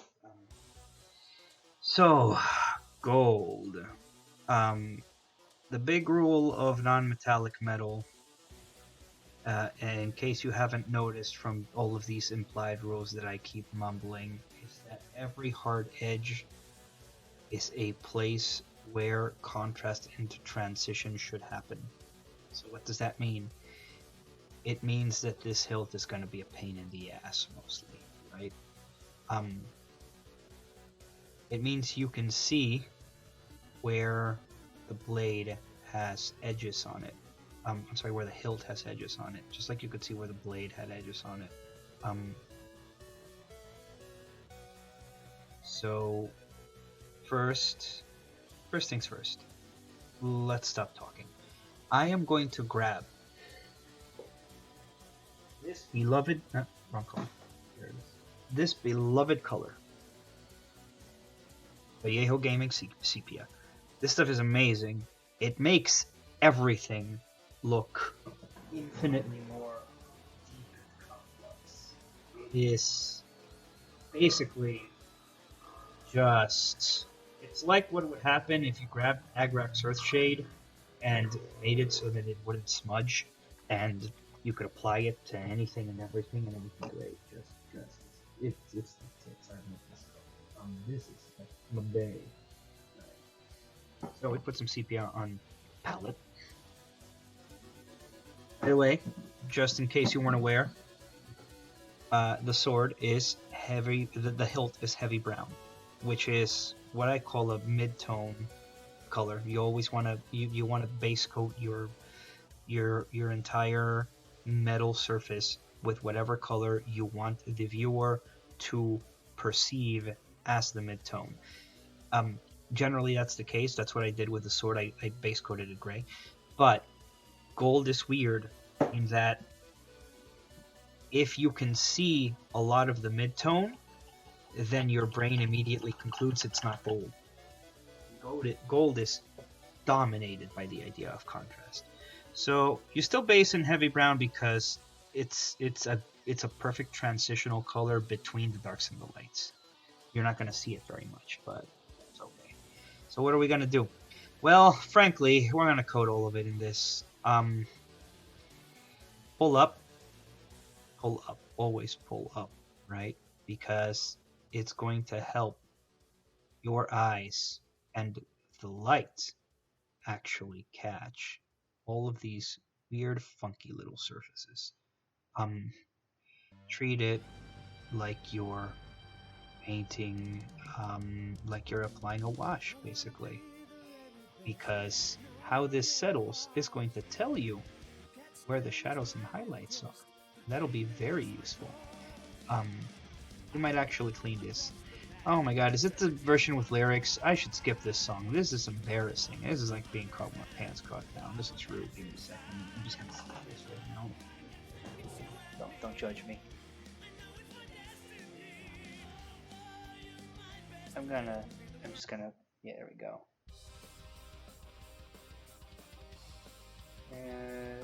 Yeah, let's just do that. Okay.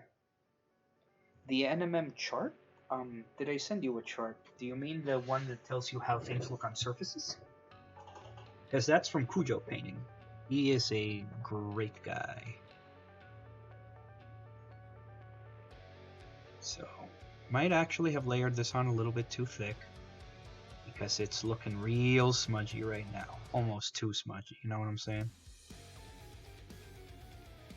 I mean, we'll still make it work. It's not that big a deal. It's no cost for drama. Like I said, anything you thin appropriately can be corrected, regardless of circumstance. It's just how it is. If you've thinned it, you can fix it. Because it doesn't leave a texture. If you've thinned, and that's arguably the best part of the glaze too, right? Because it's so thin, you can keep putting them over, right? It's not gonna do anything. Nobody's gonna care. What I'm doing here to the hilt is more like what you wanted. I almost watered down the sepia just a little bit, so that it's more of a brown. It's more like a golden. It's more like a dark yellow or an ochre than a harsh stainy brown. That's what you really want. That's all right. You can still correct those things. While that hilt is drying beautifully, we are going to grab the real bullet here. This is the color that's kind of dominate this sword. It's called Heavy Gold Brown. All three of these are actually from the same set. They come from a set by Vallejo called... Sorry, had to sneeze really, really hard. It's called Non-Metallic Metal. It's also got the great Angel Giraldes telling you how to do it. But because the man is too skilled to teach you how to do what he does. I bought both of his books and neither of them have sparked any kind of joy. That's right, I went there.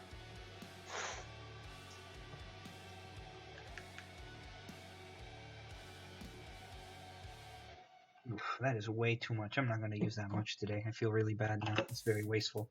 Anyway, the non-metallic metal set comes with 8 paints. It comes with these 3, and it comes with a turquoise, a very, very dark blue, a black, a gray, and a white. And frankly, the only 3 colors you need from it absolutely are these 3. These 3 are the only, if you could buy these 3 separately, then do, because they're great. The rest of them are okay, but as you can tell, even though the black, the gray, and the white from that set are supposed to be used for non-metallic metal, I'm using the model color versions of them, and that's because they're better. They're just abjectly better. I've got no reason to use the ones from the set. So there you go. These are nice. So this nice heavy gold brown, we are just going to start deciding where this goes. So I'm gonna try something here. I don't know if it's gonna work out, but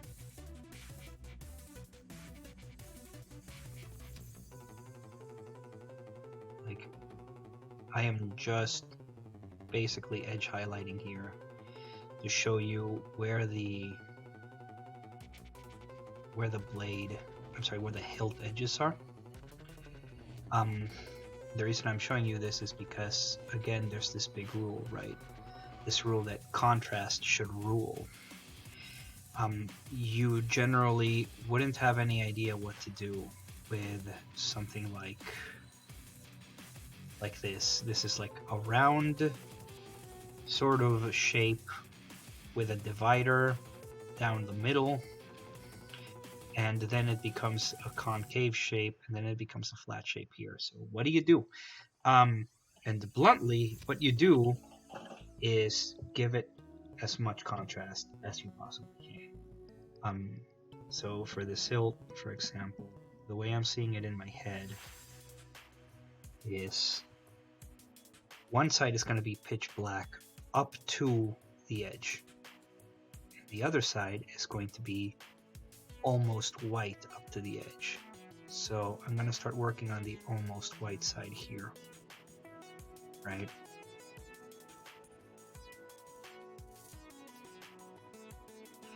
Now, what's going to happen is, by my logic, this middle concave area is going to be pitch black. And this flattened out area here is going to sort of gleam bright again. Now, in case you haven't noticed, there are two. There's more surfaces here than you think. Because, in fact, technically speaking, in case you can't tell, right here is where this flat surface from the hilt ends, and then there's another smaller curved surface there. So what you actually want is you want that small curved surface to also contrast with what you're painting, right? Which means it's a pain in the ass.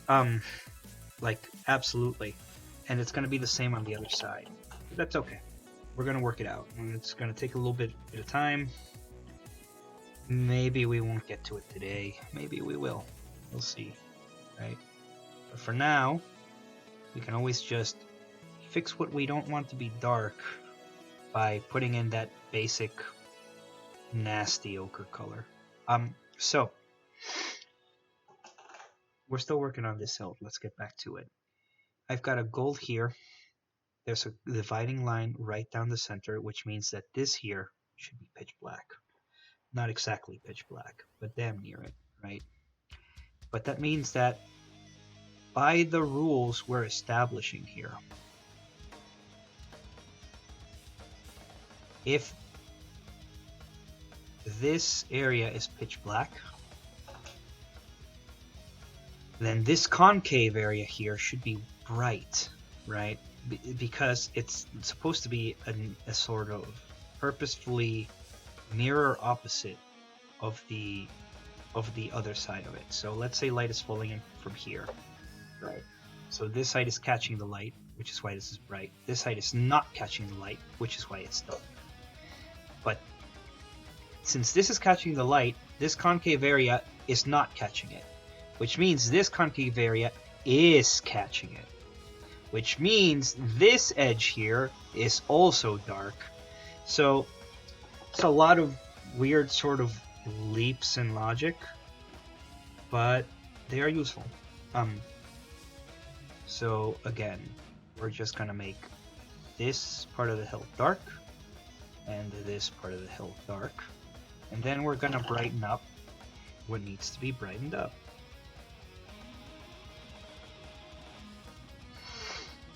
Which is this here.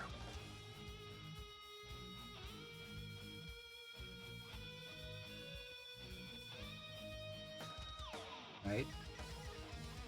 And we're going to brighten up this here.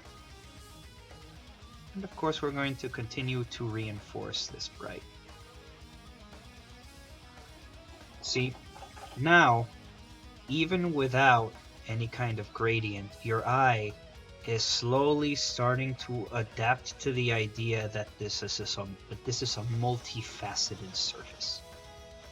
And that's what you want. You want your brain to feel happy. The logic behind it, a lot of artists talk about it. They won't shut down about it. It doesn't matter. What you want is your brain to be happy when you look at it. If your brain's happy when you look at it, the rest fills itself out.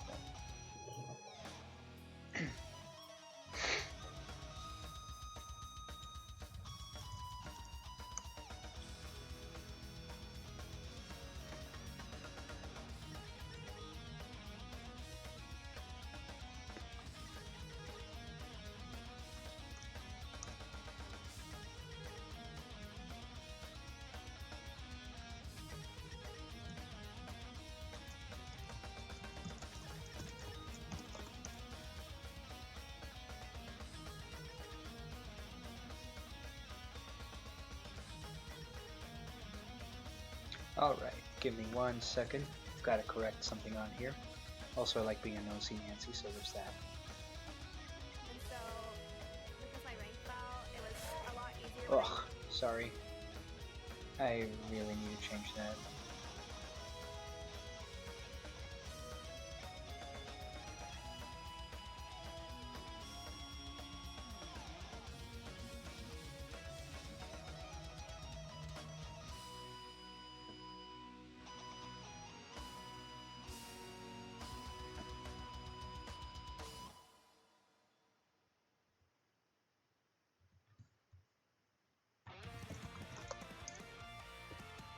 Alright, let's keep at it. Far from done. Alright.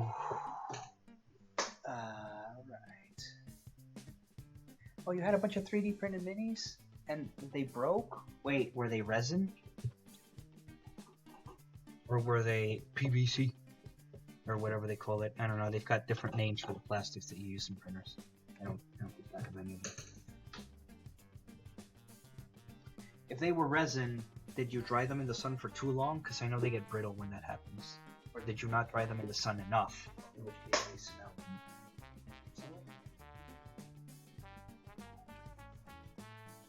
Oh, I'm sorry to hear that. That sucks, dude. It really sucks. Alright, so still at this.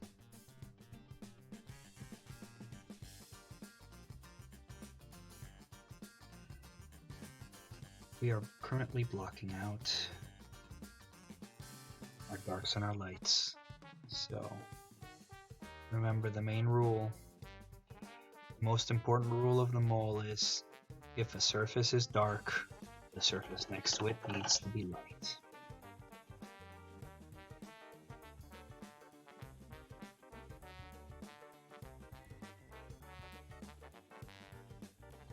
Alright? And that's why these are opposite, see? Easy enough. Now, these are mere base coats, right? So we're technically going to make big gradients. Right, so that dark is going to gradient into that light, it's going to gradient into that dark, and this light up here is going to gradient into a darker color near the edge down here, whereas this dark color up here is going to gradient into a lighter color down here. People get mad at this because they say, oh, light, that's not how light works. You know, where is your light source coming from? I don't care. I don't care what light source is. Fuck it. Nobody actually cares about where your light source is coming from, right? Maybe if you're doing like a competition paint job or something, then people care where your light source is coming from. But at this point, when you're just starting, it's not that big a deal. All you're trying to understand is the basic logic of contrast of light. You work from there. So we'll keep at this. I actually want to. Right now, all I'm doing is I'm blocking in what this is supposed to look like in either direction. Right. Right. So now we're gonna do the other side here. There again. Now, there's two ways of doing the opposite side. The first is to just do it, and the second is to derive the shape of it from the contacts, which is really hard on this one because bluntly, this mini has a lot of mold lines. It's not even mini, it's a terrain. Terrains aren't minis. They're cooler in some ways, less cool in other ways. Anyway, so we've got these big circular areas. We don't know how they work yet. We'll discuss them in a second when my brain can comprehend them. All I want to do is transition to this side. So as you can see, this is like a concave bit. I'm looking at this here, and it's concave. So you have to think about where does it's like this basically. Like this is the curvature of my hand, with this being the part that like curves over. So you're forced to think, why didn't this catch us light? If it's coming down this way, right? It's coming down this way. Clearly, this isn't going to catch the light. It's aiming down. So if the light falls on it, it's going to aim like down here. I, staring at this sword, am never going to see the light reflected off of this cliff face. But I am going to see it down here. So, therefore, the bottom here should be bright. Easy enough. Which means that the top of this will be dark, which means that the opposite of it here will be bright. See? It's easy. There's a logical, geometrical sort of math to it.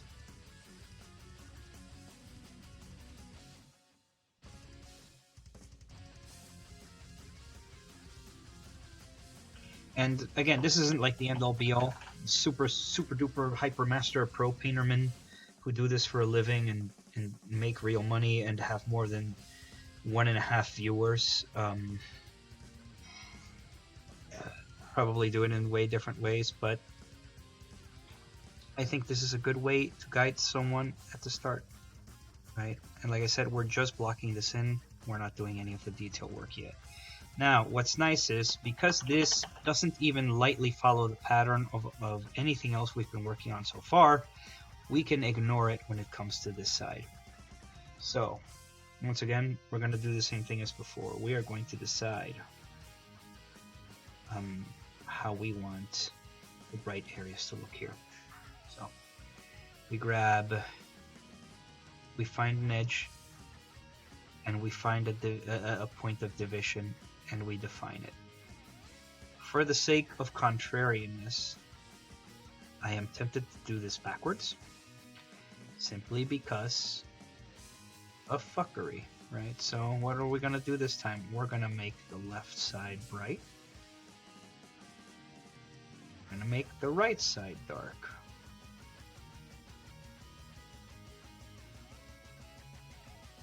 So if the left side of the middle part of the hilt is bright, then this internal part is dark, which means that this edge is bright.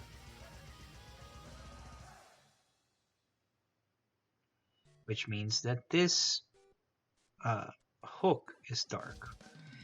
Since this is dark, this means that the inside recess of the sword here is going to be light, because they face different angles, and this is going to be dark, which means that this hook here is going to be light. See? Contrast. Or something. I don't know. This makes my brain happy, which is frankly enough. And now, as you notice, one of the sins here may be that everything on this side is matching.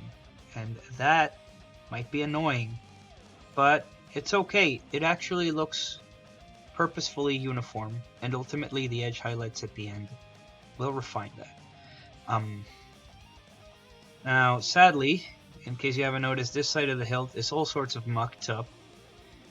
Probably something to do with the sculpt itself, because I don't remember ripping off that much of it. I certainly didn't scrape any mold lines off. So, painful as it is to say it, we're just gonna pretend that it's got the same curvature as the other side. Paint the bottom light, and then pretend there's a top here. And the middle part's going to be dark. And we'll make do. So, big domes. And this stuff here, right? So you've got so much going on with all of these circles and what have you. This is a little harder, I'll be blunt. I haven't dealt with this much dominess down here. This is easy to deal with actually, because what you've got is you've got a dome, so you're gonna pick light, and then you've got a cylinder, so you're gonna pick several lines of light down it. But this is funky and weird, and it's covered in frickin' mold lines. Cripes, I can see them. It's excruciating.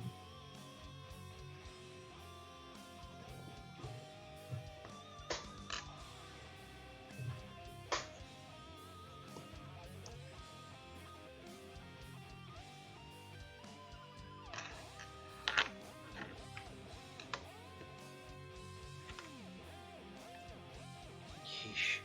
Pantsless broken bits. Dude, I am so sorry. That's a shame.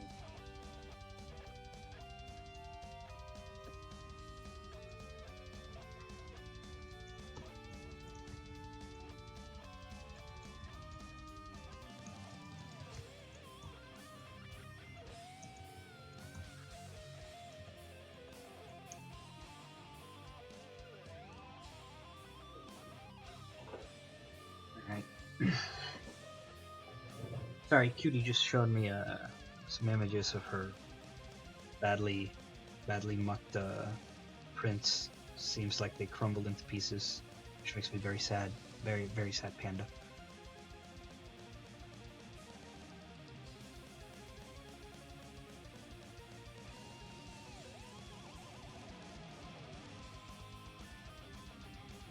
Nobody deserves to have their toys broken.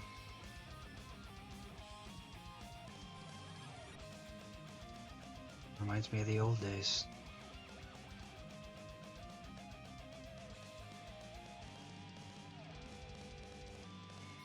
So we're reinforcing that because I'm being a bit of a coward and I don't know about this. So,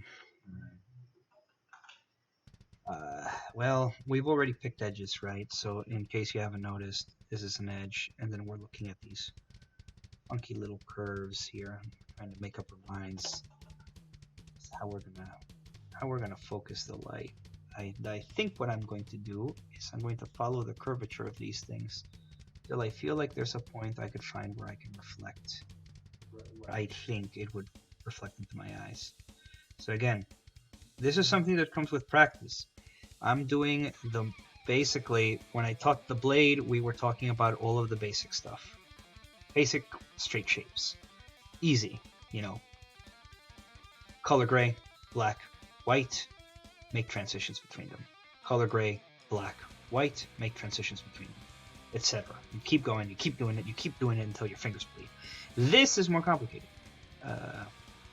Hoping against hope here.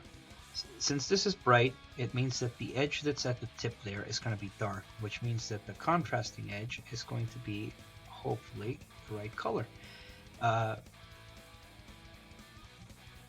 See, now that I'm doing that, it actually brings out the darker bits more. Again, because of the contrast. And then, because of the strange shape of this hilt, I am going to follow the curve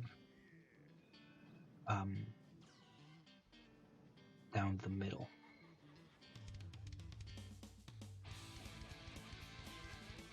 And into these edges.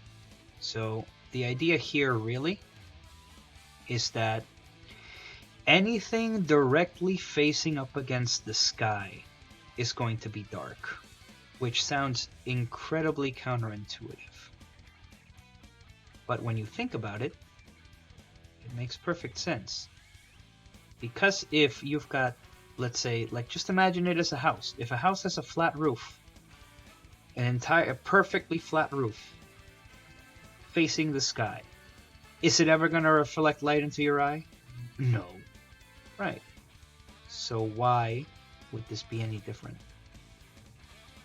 I mean, yes, you can argue height, but you know, I'm talking about a noontime sun. Like if you've got a table made out of marble that reaches up to your waist, perfectly flat table, will you ever see the sun on it at noon? Only if you're looking directly into it from above. So this is a lot more sort of creative, whatever. Like it's up to you how you want to do this. This is a bit messier for me too because I genuinely haven't had to deal with this kind of shape before. I can't purport myself to be a pro at any of this. I'm just decent at flat surfaces, and minis have a lot more flat surfaces than they have these funky round ones, frankly. That's why that one Infinity dude came out so awesomely. God, this song. I should get rid of all the songs with lyrics for the next time I stream. This is a silly song. Alright.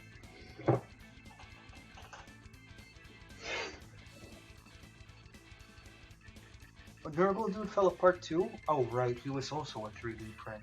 At least he must have been easy to glue together, I hope.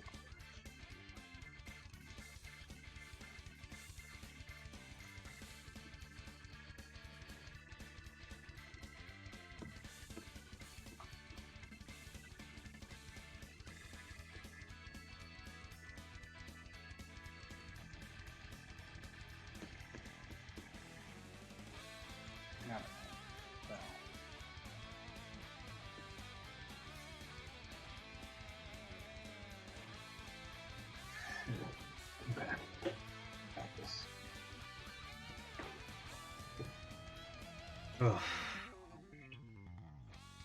So, we haven't got much of anything right now. It's okay. We are going to continue. Alright. I'm going to block in the, I forget what you call it. You know, this top bit. It's, butt of the sword. Buttocks. Oh my god, this song is so long. I want it to be over already. Yeah. So,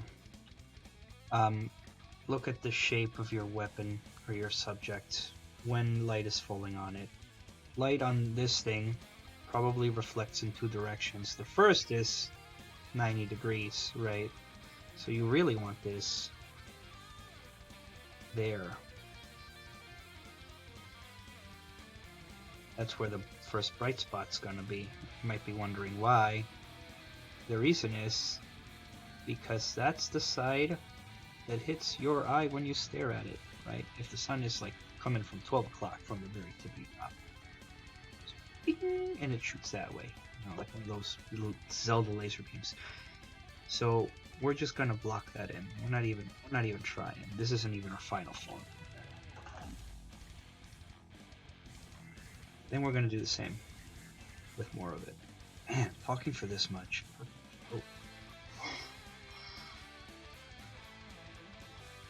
So as light reflects on these little discs, we know where they fall. They are cylinders, but they are also not, which means that you want light.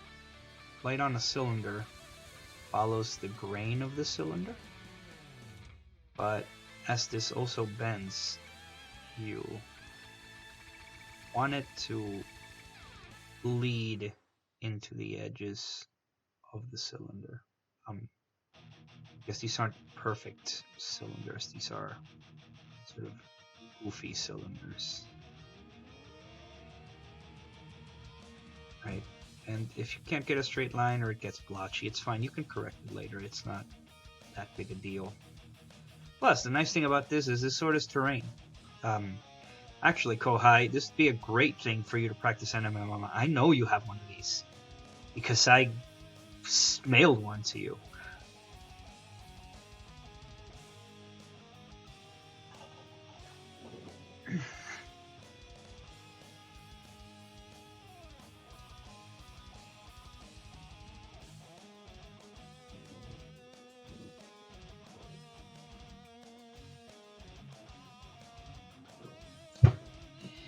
Alright, thought my chair got caught on something. So, technically speaking, since you're doing this, this light is supposed to be running all the way across. Light on a cylinder runs all the way across the cylinder.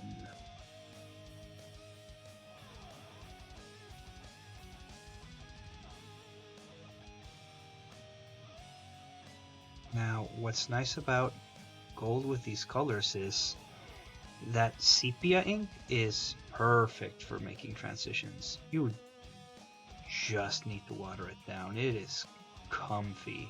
It's very comfy.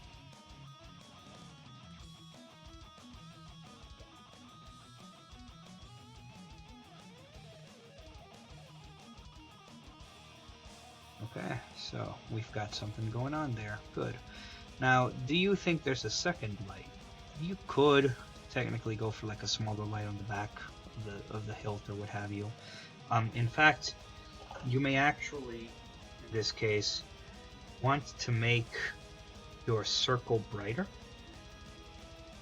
solely so that you have more quote-unquote real estate to darken it in later, right? So, like if I made my circle big, like that, this gives me the opportunity to really glob on that sepia around this circle to add more of a transition as time goes on, which will be nice. Yeah, so we'll just do that for now.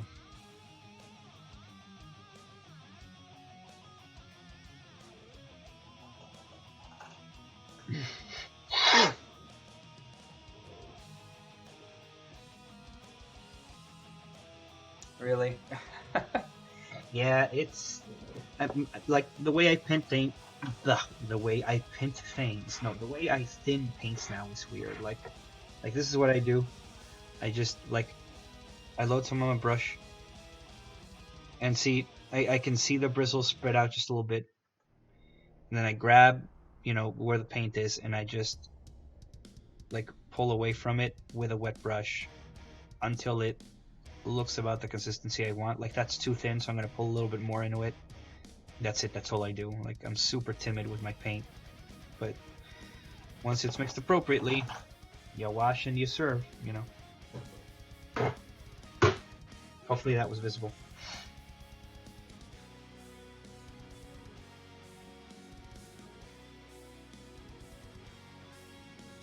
And come on, how have you not made yourself a wet palette yet? That's like all you need is right there. It's in your kitchen, man. You could have your sister make it for you. You'd be like, make me a sandwich, and then turn the Tupperware you store the sandwich into. Just hand it to me with some paper towels, and then you'd be fine.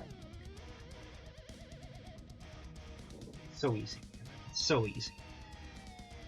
Anyway, alright, so we've got our basics. And, once you relax your eyes and look away from it for a bit, even now it doesn't look convincing, but you can see the intent.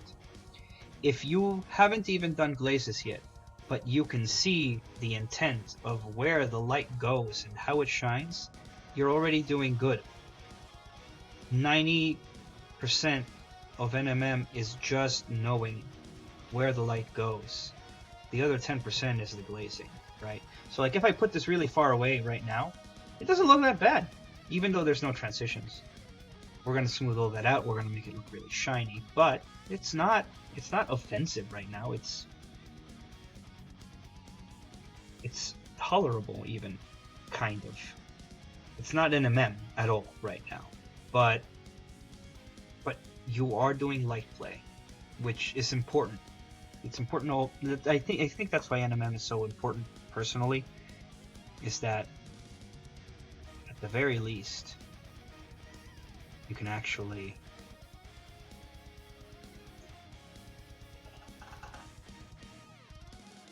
learn how light falls on an object and what you need in order to make that light feel dynamic. I think that's the most important thing by far. Glazing is what turns NMM into NMM,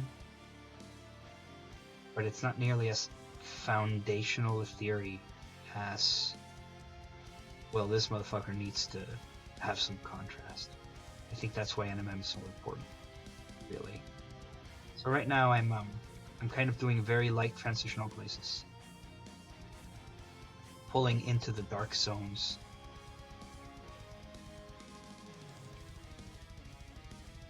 So as to create the impression of light. Basically, I am doing the same thing that I did after I blocked out the areas on the sword. And arguably, it's less scary on a non-flat surface because there's not nearly as much scrutiny for your brain to go into. Your brain's just going to think, oh, that's a complex-ass shape. Shit's going on. And you don't need to worry about it. And in the same way, sometimes if you feel dissatisfied with it, you can glaze toward the lights. Who is this, X-Men? It is X-Men. Enjoy this. This is a jam. Alright? So now I'm pulling towards the bright areas.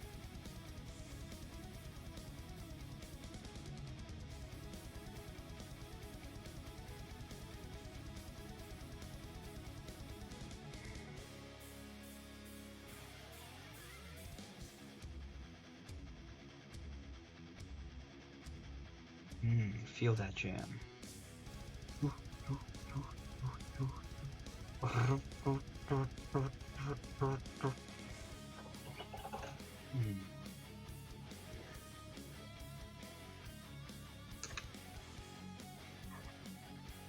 Hey Enza, how you doing? It's hard for me to respond to messages timely wise, simply by virtue of how little oh, sorry, I'm getting tongue twisted. I can't respond to messages immediately because the laptop that tells me I've received them isn't in front of me. It's literally to my 5 o'clock. It's like way over there. Way over there. Because I wanted to have my desk clear. I didn't want people staring at my laptop while I was painting minis. That would be silly. That's not what Twitch is for, looking at people on their laptops. It makes no sense at all. Alright. So.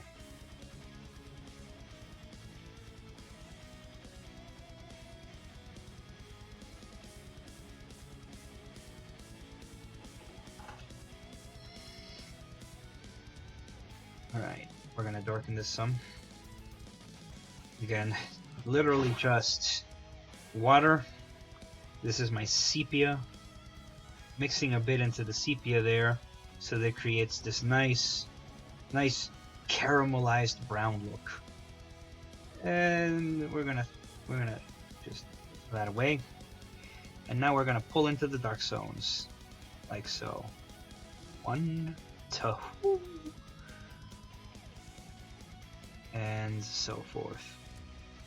Pulling in, and pulling in, and pulling it down.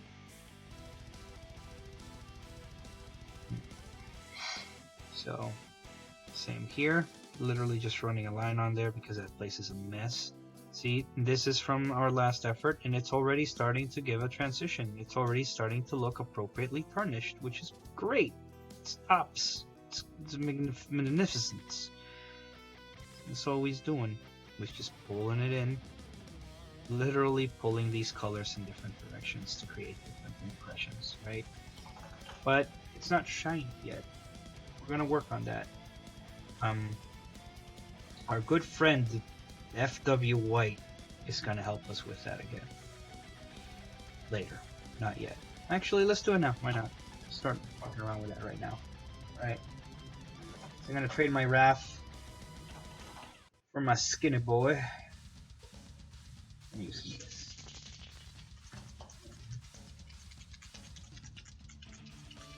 Who is Rob Human?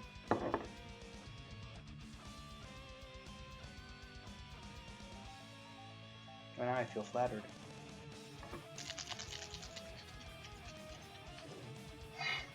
Alright.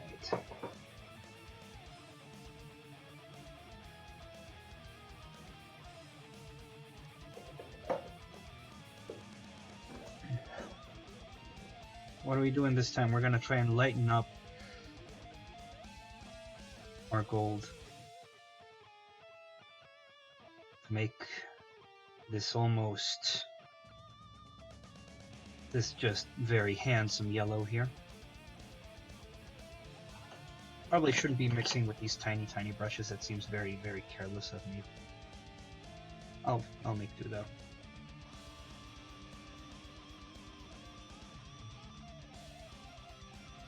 Alright, so we've got a brighter color now.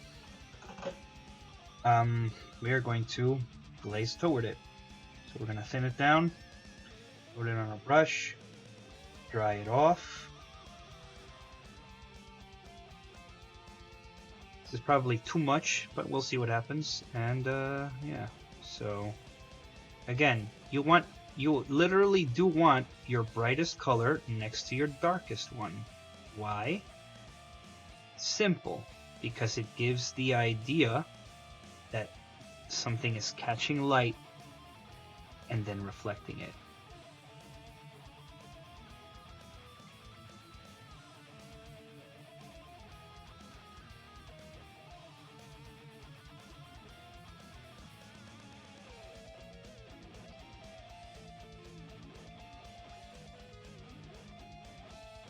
The only exception to that is in areas like this, where this is a whole one gradient, but because it's a concave surface, you've got 1 point of bright and 2 points of dark, in which case you want the point of bright as far away from the darks as possible, right? It's the same here. 1 gradient as far away as possible. 2 gradients, you want that hyper high contrast in the middle.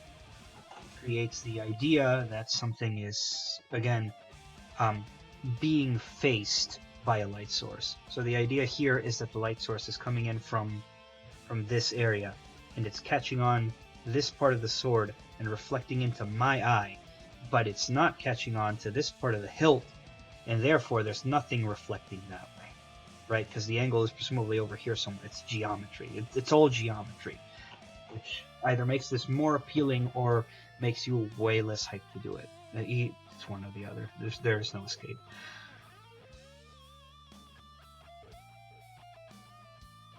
If I keep doing this, I think I'm gonna need people to buy me fucking cough drops, because my throat is getting hoarse.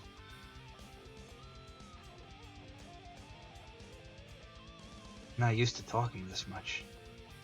Need to build up those narrator muscles. So other side.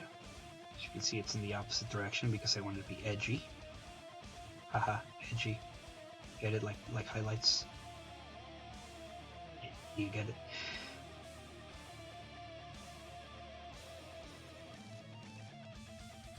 So once again, this is philosophically the opposite of this here. 1 hyper dark zone, 2 light ones, part of the same gradients. So you will have moments where a gradient is part of, effectively, 1/2 of a gradient is technically part of a gradient interaction with another one. So from here to here is 1 gradient. However, here and here, these are technically the same surface, and therefore they are part of an interaction too. It's just an entirely opposite interaction, right? So, like I said, it's all logic. It's just a very sort of weird alien logic, I suppose.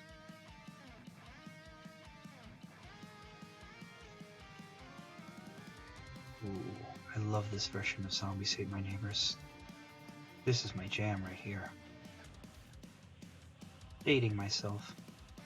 Making myself seem real old now. One of those weeaboomers I've heard so much about.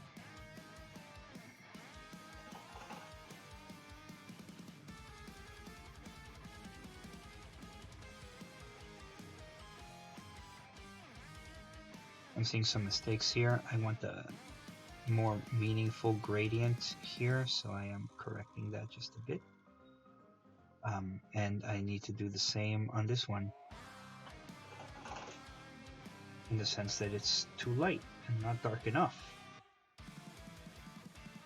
Now, as a favor to Diuenza, I am recording this one. It's my first video ever, so forgive me. but I am recording it so you can watch me do the blade. Because I know you wanted that. Hopefully, you'll pick some stuff up, and if not, well, that's okay too. As long as you keep trying, man. The journey towards enlightenment is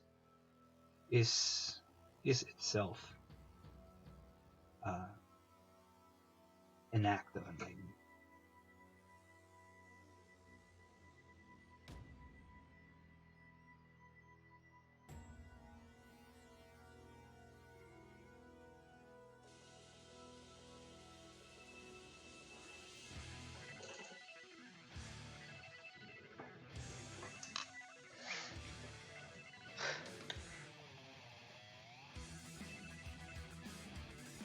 Oh, I know, Rob.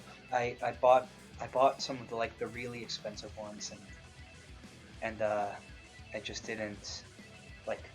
I spent all of them during one weekend. I bought some really nice honey lemon ones. I forget what brand they're from or what have you, but they were really good. And they ended up just destroyed, seriously destroyed. This was for a Naname convention. 6 dungeon masters. And I kept walking around handing them because I didn't want any of my staff to just completely get shreked. I mean, some of them did anyway, but they weren't the dungeon master staff, so all was well. But yeah, that was an interesting experience.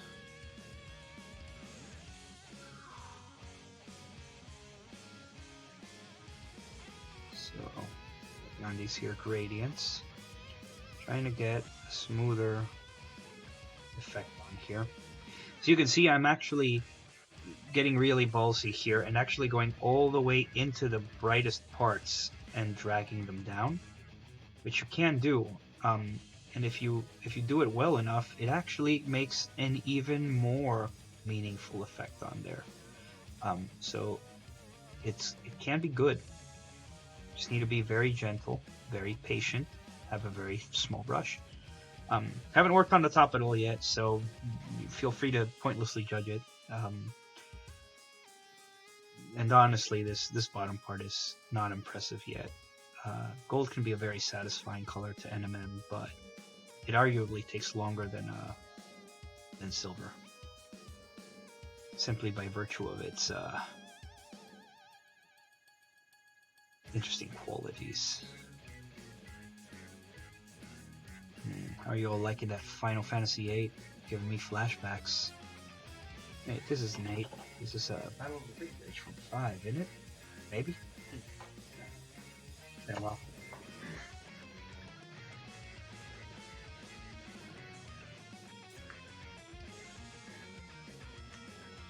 Molto? Molto. Hold up. What's a Molto?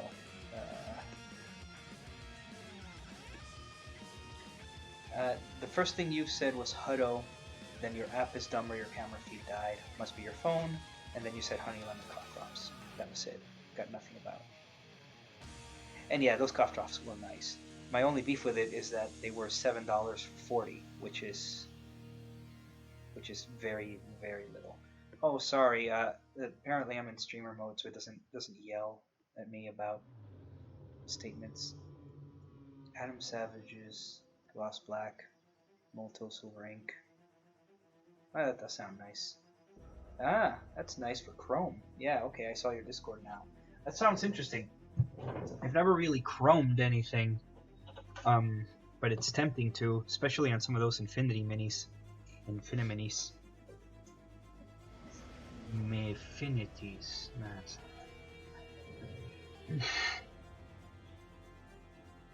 Yeah, let's see. So now that we've run the dark down, we're actually gonna do the opposite. We're gonna run the light up, because we see too much prevalence of darks here. The darkness is winning. We need to keep the balance.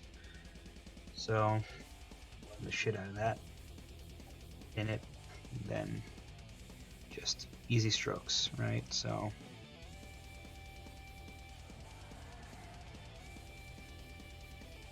Some easy strokes, pulling in trying to capitalize on those gradients. That's all you're doing here.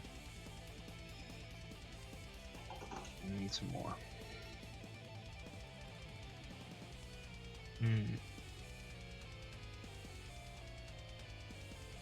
Oh man. Anybody ever played Yoshi's Island? Love that game. Better than the first Super Mario World. I know that's a contentious thing to say, but you other brothers can't deny.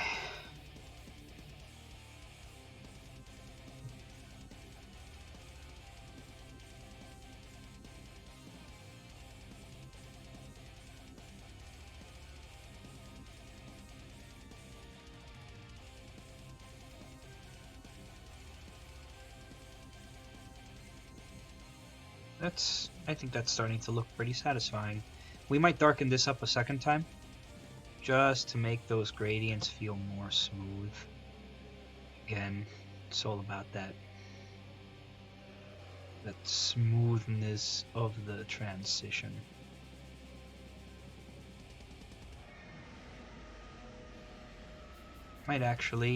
This might not be thin enough, because I'm seeing a lot of substantial paint on there as opposed to slight changes, but we're making it work. It'll arguably be better for it.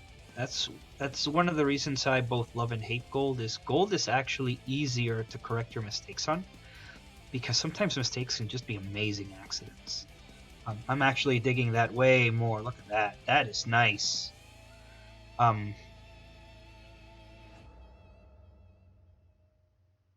It's so much easier to correct because you're working with two colors, and the colors are so abstractly gold.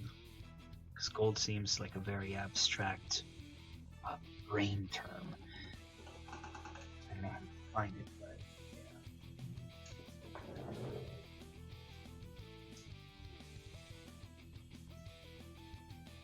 yeah. I believe it. I don't know anything about Adam Savage's work. Oh, no, actually, I don't undercoat my gold with anything other than primer. In fact, all I do is use heavy brown as my base coat, which at this point isn't even visible on here. Arguably, the heavy brown is only now becoming visible as a transition point between the gold and the sepia. Anyway, alright, so now gonna water down some more of that sepia, and we're almost done with the front and back facing sides of the hilt.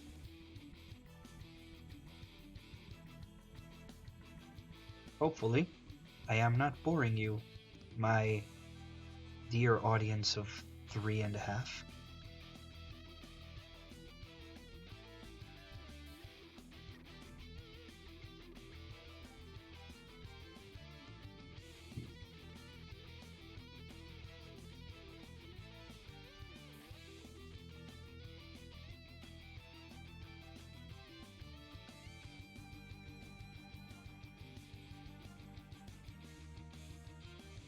Oof, look at that. Look at that freaking mold scar. It's not even a mold line. It's like a mold wound. Ugh. It's panic inducing.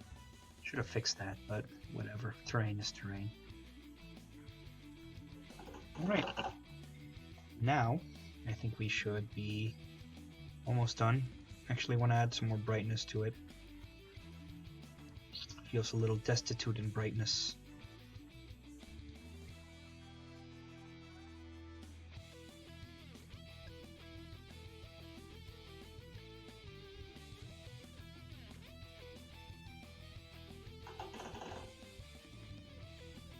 My water done melted. Or the opposite of melted.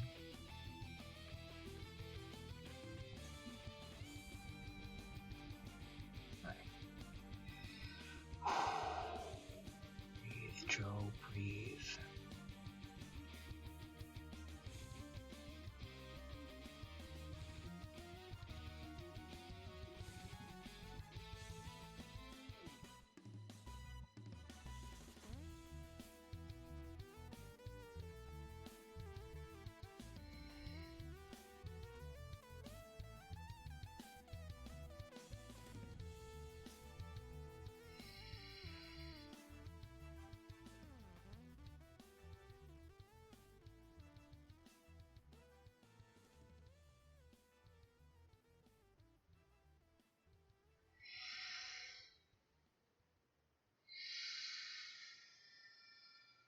Sorry if you have to hear my nostrils do their magic.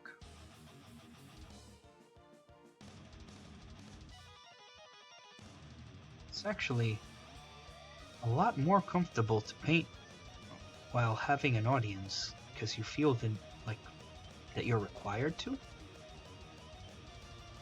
but also without feeling entirely hostage to the need, you know?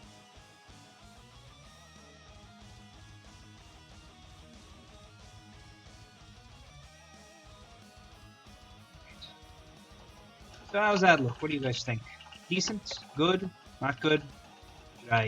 Should I not quit my day job?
It's not bad. That part. But we'll get to it. Take your time. Take your time, Joe.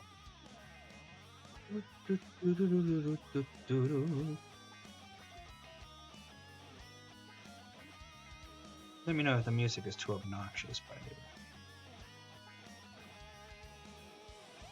Alternately, let me know if the music is a booty jam.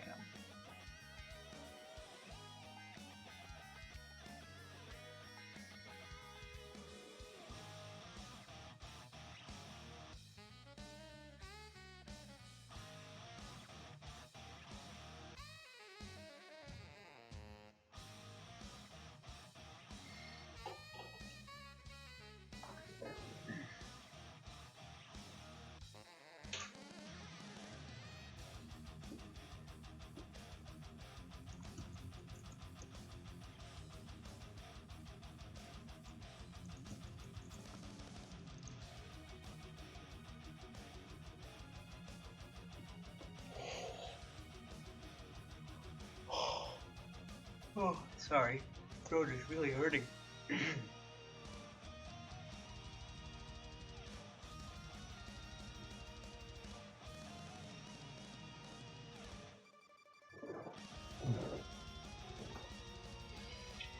Alright.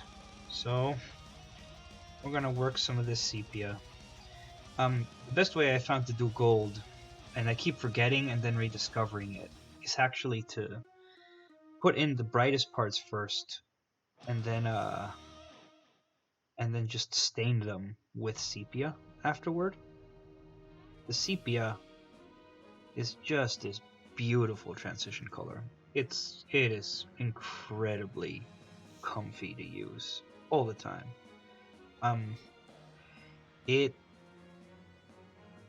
It's what Citadel Contrast was trying to be. Is the best way I can put it. It's got this excellent effect where it interacts with all the paint around it without overwhelming it, but still manages to effectively have its own unique style to it, its own unique taste to it.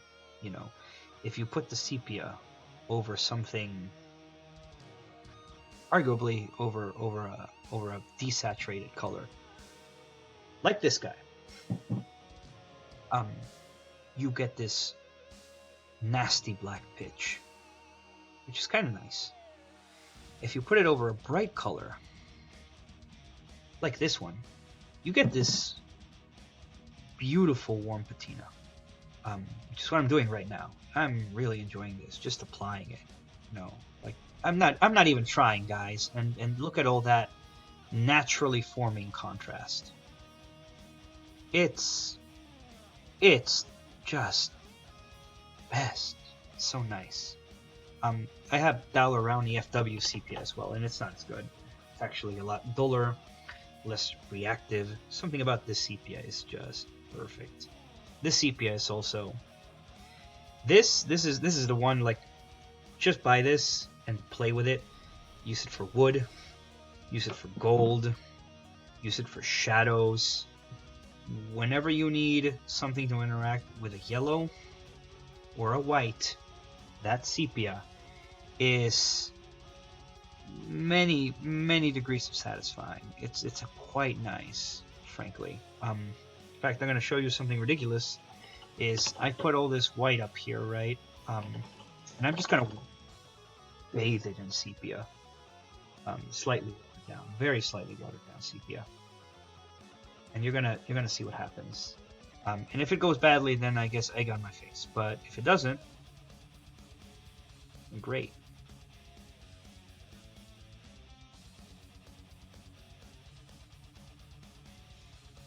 Like, what's funny is sepia has this habit of making non-yellow things more yellow, which works perturbingly well with gold and brown colors, right? So that's been applied. We're gonna let that dry, but we're also gonna clean some of it off because you don't need that much of it. You don't want it to accumulate too nastily. But I tell you what, it's great. It's just plumb nice. Also, I'm sad to say, Rob, I don't know very much about airbrush. I own one, and I use it for 99% priming. I want to learn how to airbrush real bad. But...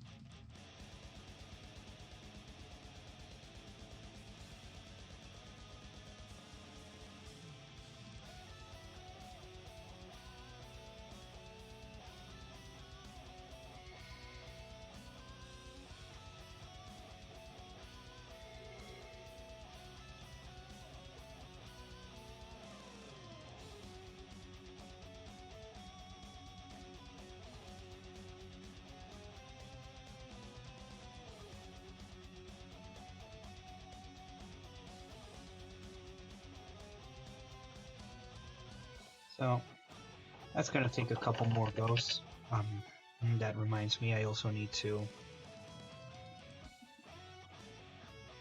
work some of these brighter golds into the top of the hilt here, bottom of the hilt, depending on how you look at it.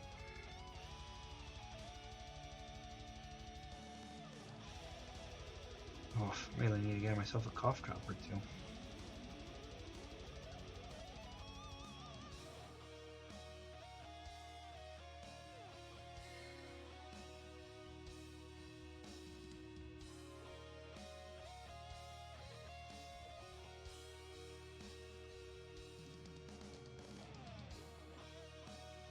But it's coming along. It's not too bad. Let us get rid of some of this yellow smudging here.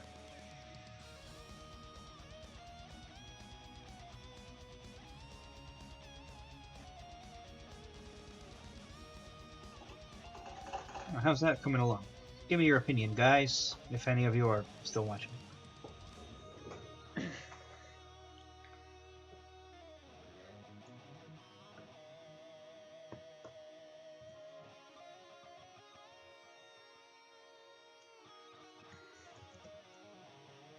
Thanks, Rob. I appreciate that.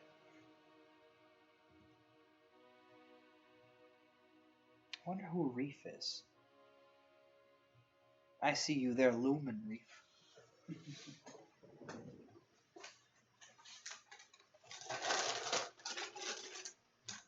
Sorry to be taking a break. Just popping the holes.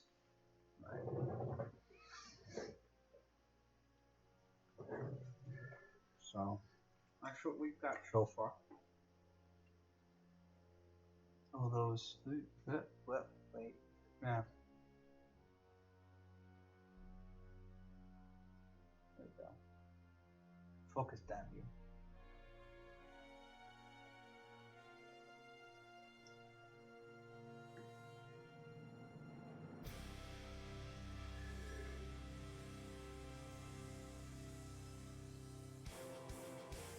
Still trying to read the damn paints.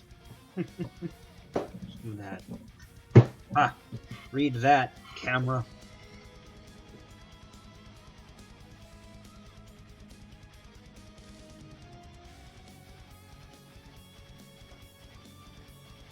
Oh, thanks. Actually, that was relatively easy.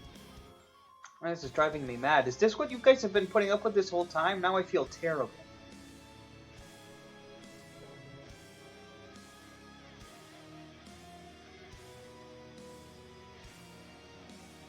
Oh, you're...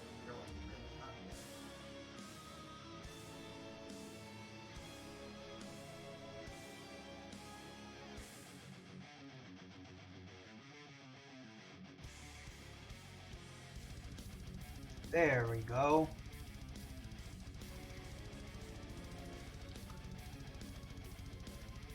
My cell? What do you mean OBS? I don't... Oh yeah, this is OBS. What's a cell? I don't know anything about streaming. I literally just put this together today.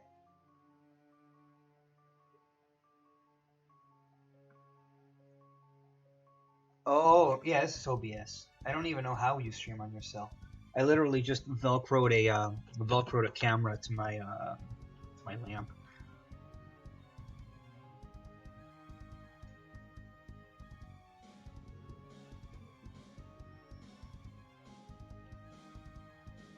Okay, good. All right. Well.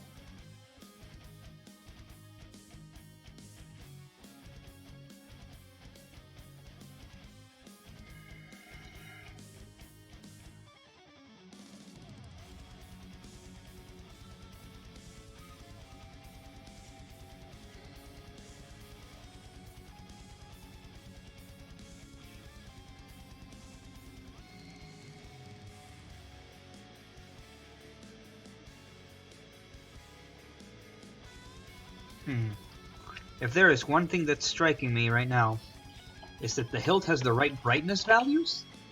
I'm sorry, the butt. I don't know what you call it, but it's got the right brightness values, but not the right dark values. It's not nearly as black, or I guess angry brown as the actual guard. So let's carefully fix that.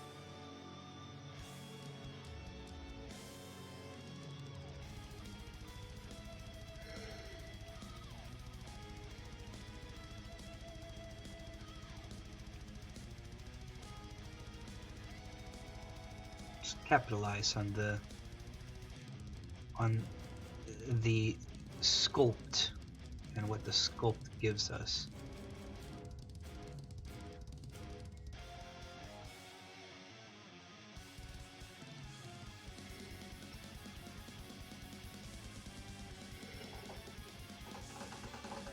Looks a little better.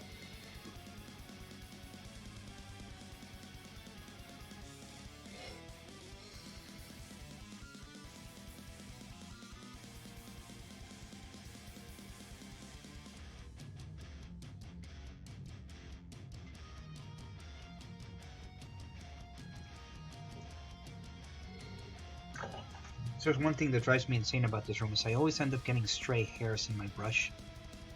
Like little fucking fuzzy things. Just kills me. In case you haven't noticed, I'm actually practically using dry paint in order to do these lines. Just because I want it to be... I don't want it to run. Basically. Also, no, they're not. It's not like this isn't a great paint job, in my opinion. It needs more work. Would need a lot more hours of refining. I feel like the hilt is at a point where it satisfies me. Yeah, this is this right here. What you are staring at is the foundational basis for anything super complex or impressive that I've done. Pommel, thank you. Good night, Rob.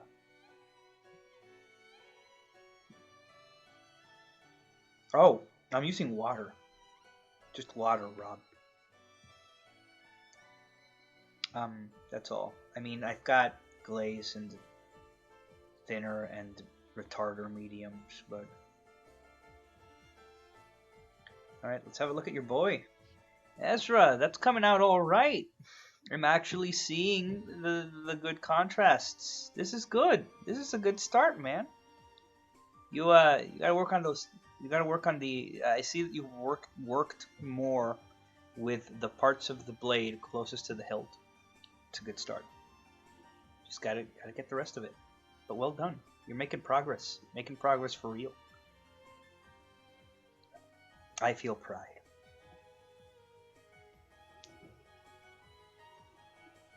Say what now? Contrast all caps. Okay. What's your point? What's your point? Swan.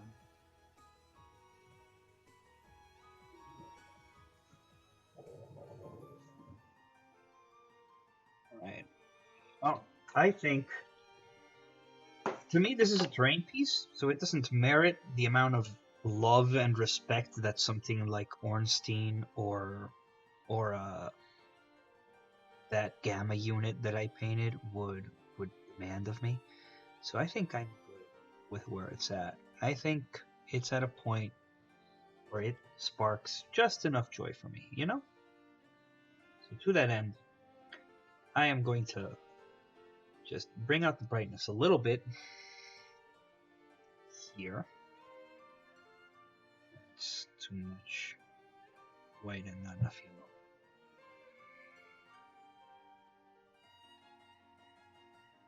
And then I'm going to probably just Agrax the leather wrappings on the hilt. Oh, there's one last thing I forgot to do here that'll really, really make it stand out. I should be doing it now. You can edge highlight this, and it's a pain in the ass, but it is well worth the effort. You edge highlight this, and it makes all the transitions look so much more real. Your brain is a stupid thing. It falls for a lot of dumb tricks. And an edge highlight is the best of them when you're doing NMM. Seriously, it's silly how dumb your brain is. But satisfying at the same time.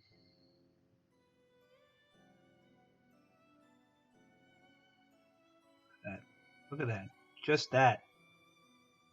That alone is the finishing touch, you know?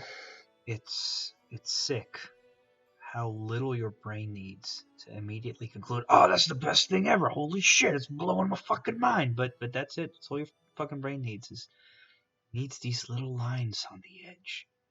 That's what sells it, right? It's like we have a disease, and that disease is that we're all simpletons, but refuse to acknowledge it. Look at that. That's all I did. And it's already infinitely more convincing than it used to be. Like, it's offensive how easily we fall for that. It's offensive how basic our brains are, but, you know, we may as well take advantage of that and to cheaply spark a little bit of joy. Just very cheaply spark a little bit of joy in each of us.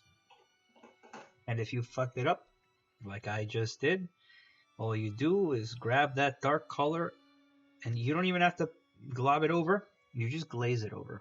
Glazing over an edge highlight makes it feel so natural for that imperfection to be there. It's actually kind of OP in its own right.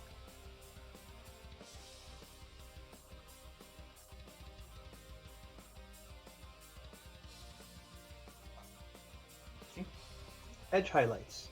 All of a sudden, it went from mediocre to holy shit, why is this happening? Focus.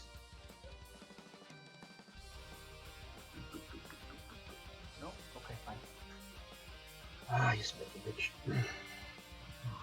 That? How about now? You focusing now? Yeah. See? So comfy. Contrast is everything. I done fucking told ya. I'm going to wrap this up and see how long this recording is and figure out a way of sending you the 10 gigabyte recording or whatever so you can see me do the blade part. But yeah, contrast, that's all it is. It's a disease. Our brain is filled with a disease, and that disease is contrast, and the only cure is more of it. Like morphine. Like morphine.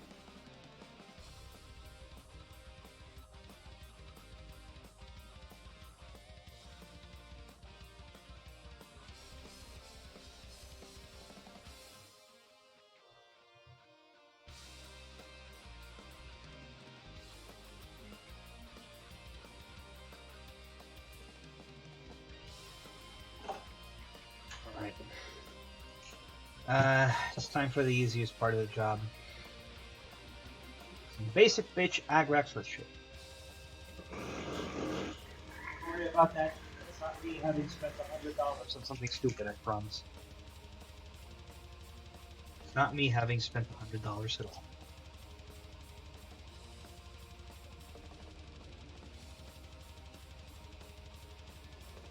So, how long were you on here, Enza? Did you watch me do the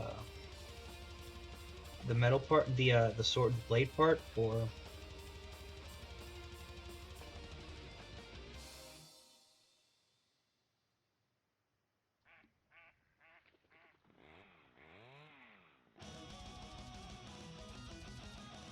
I must have playing all of these one after another.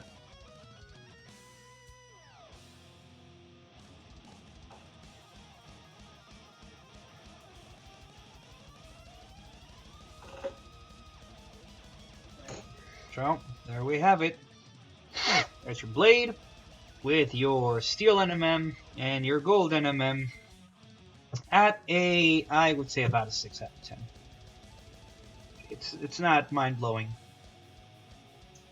but it hits that point where you don't regret the amount of time you've spent. Alright, that's the end of this video, kids. Hopefully you bring your friends next time, because I don't know if 4 people are worth ruining my throat every evening.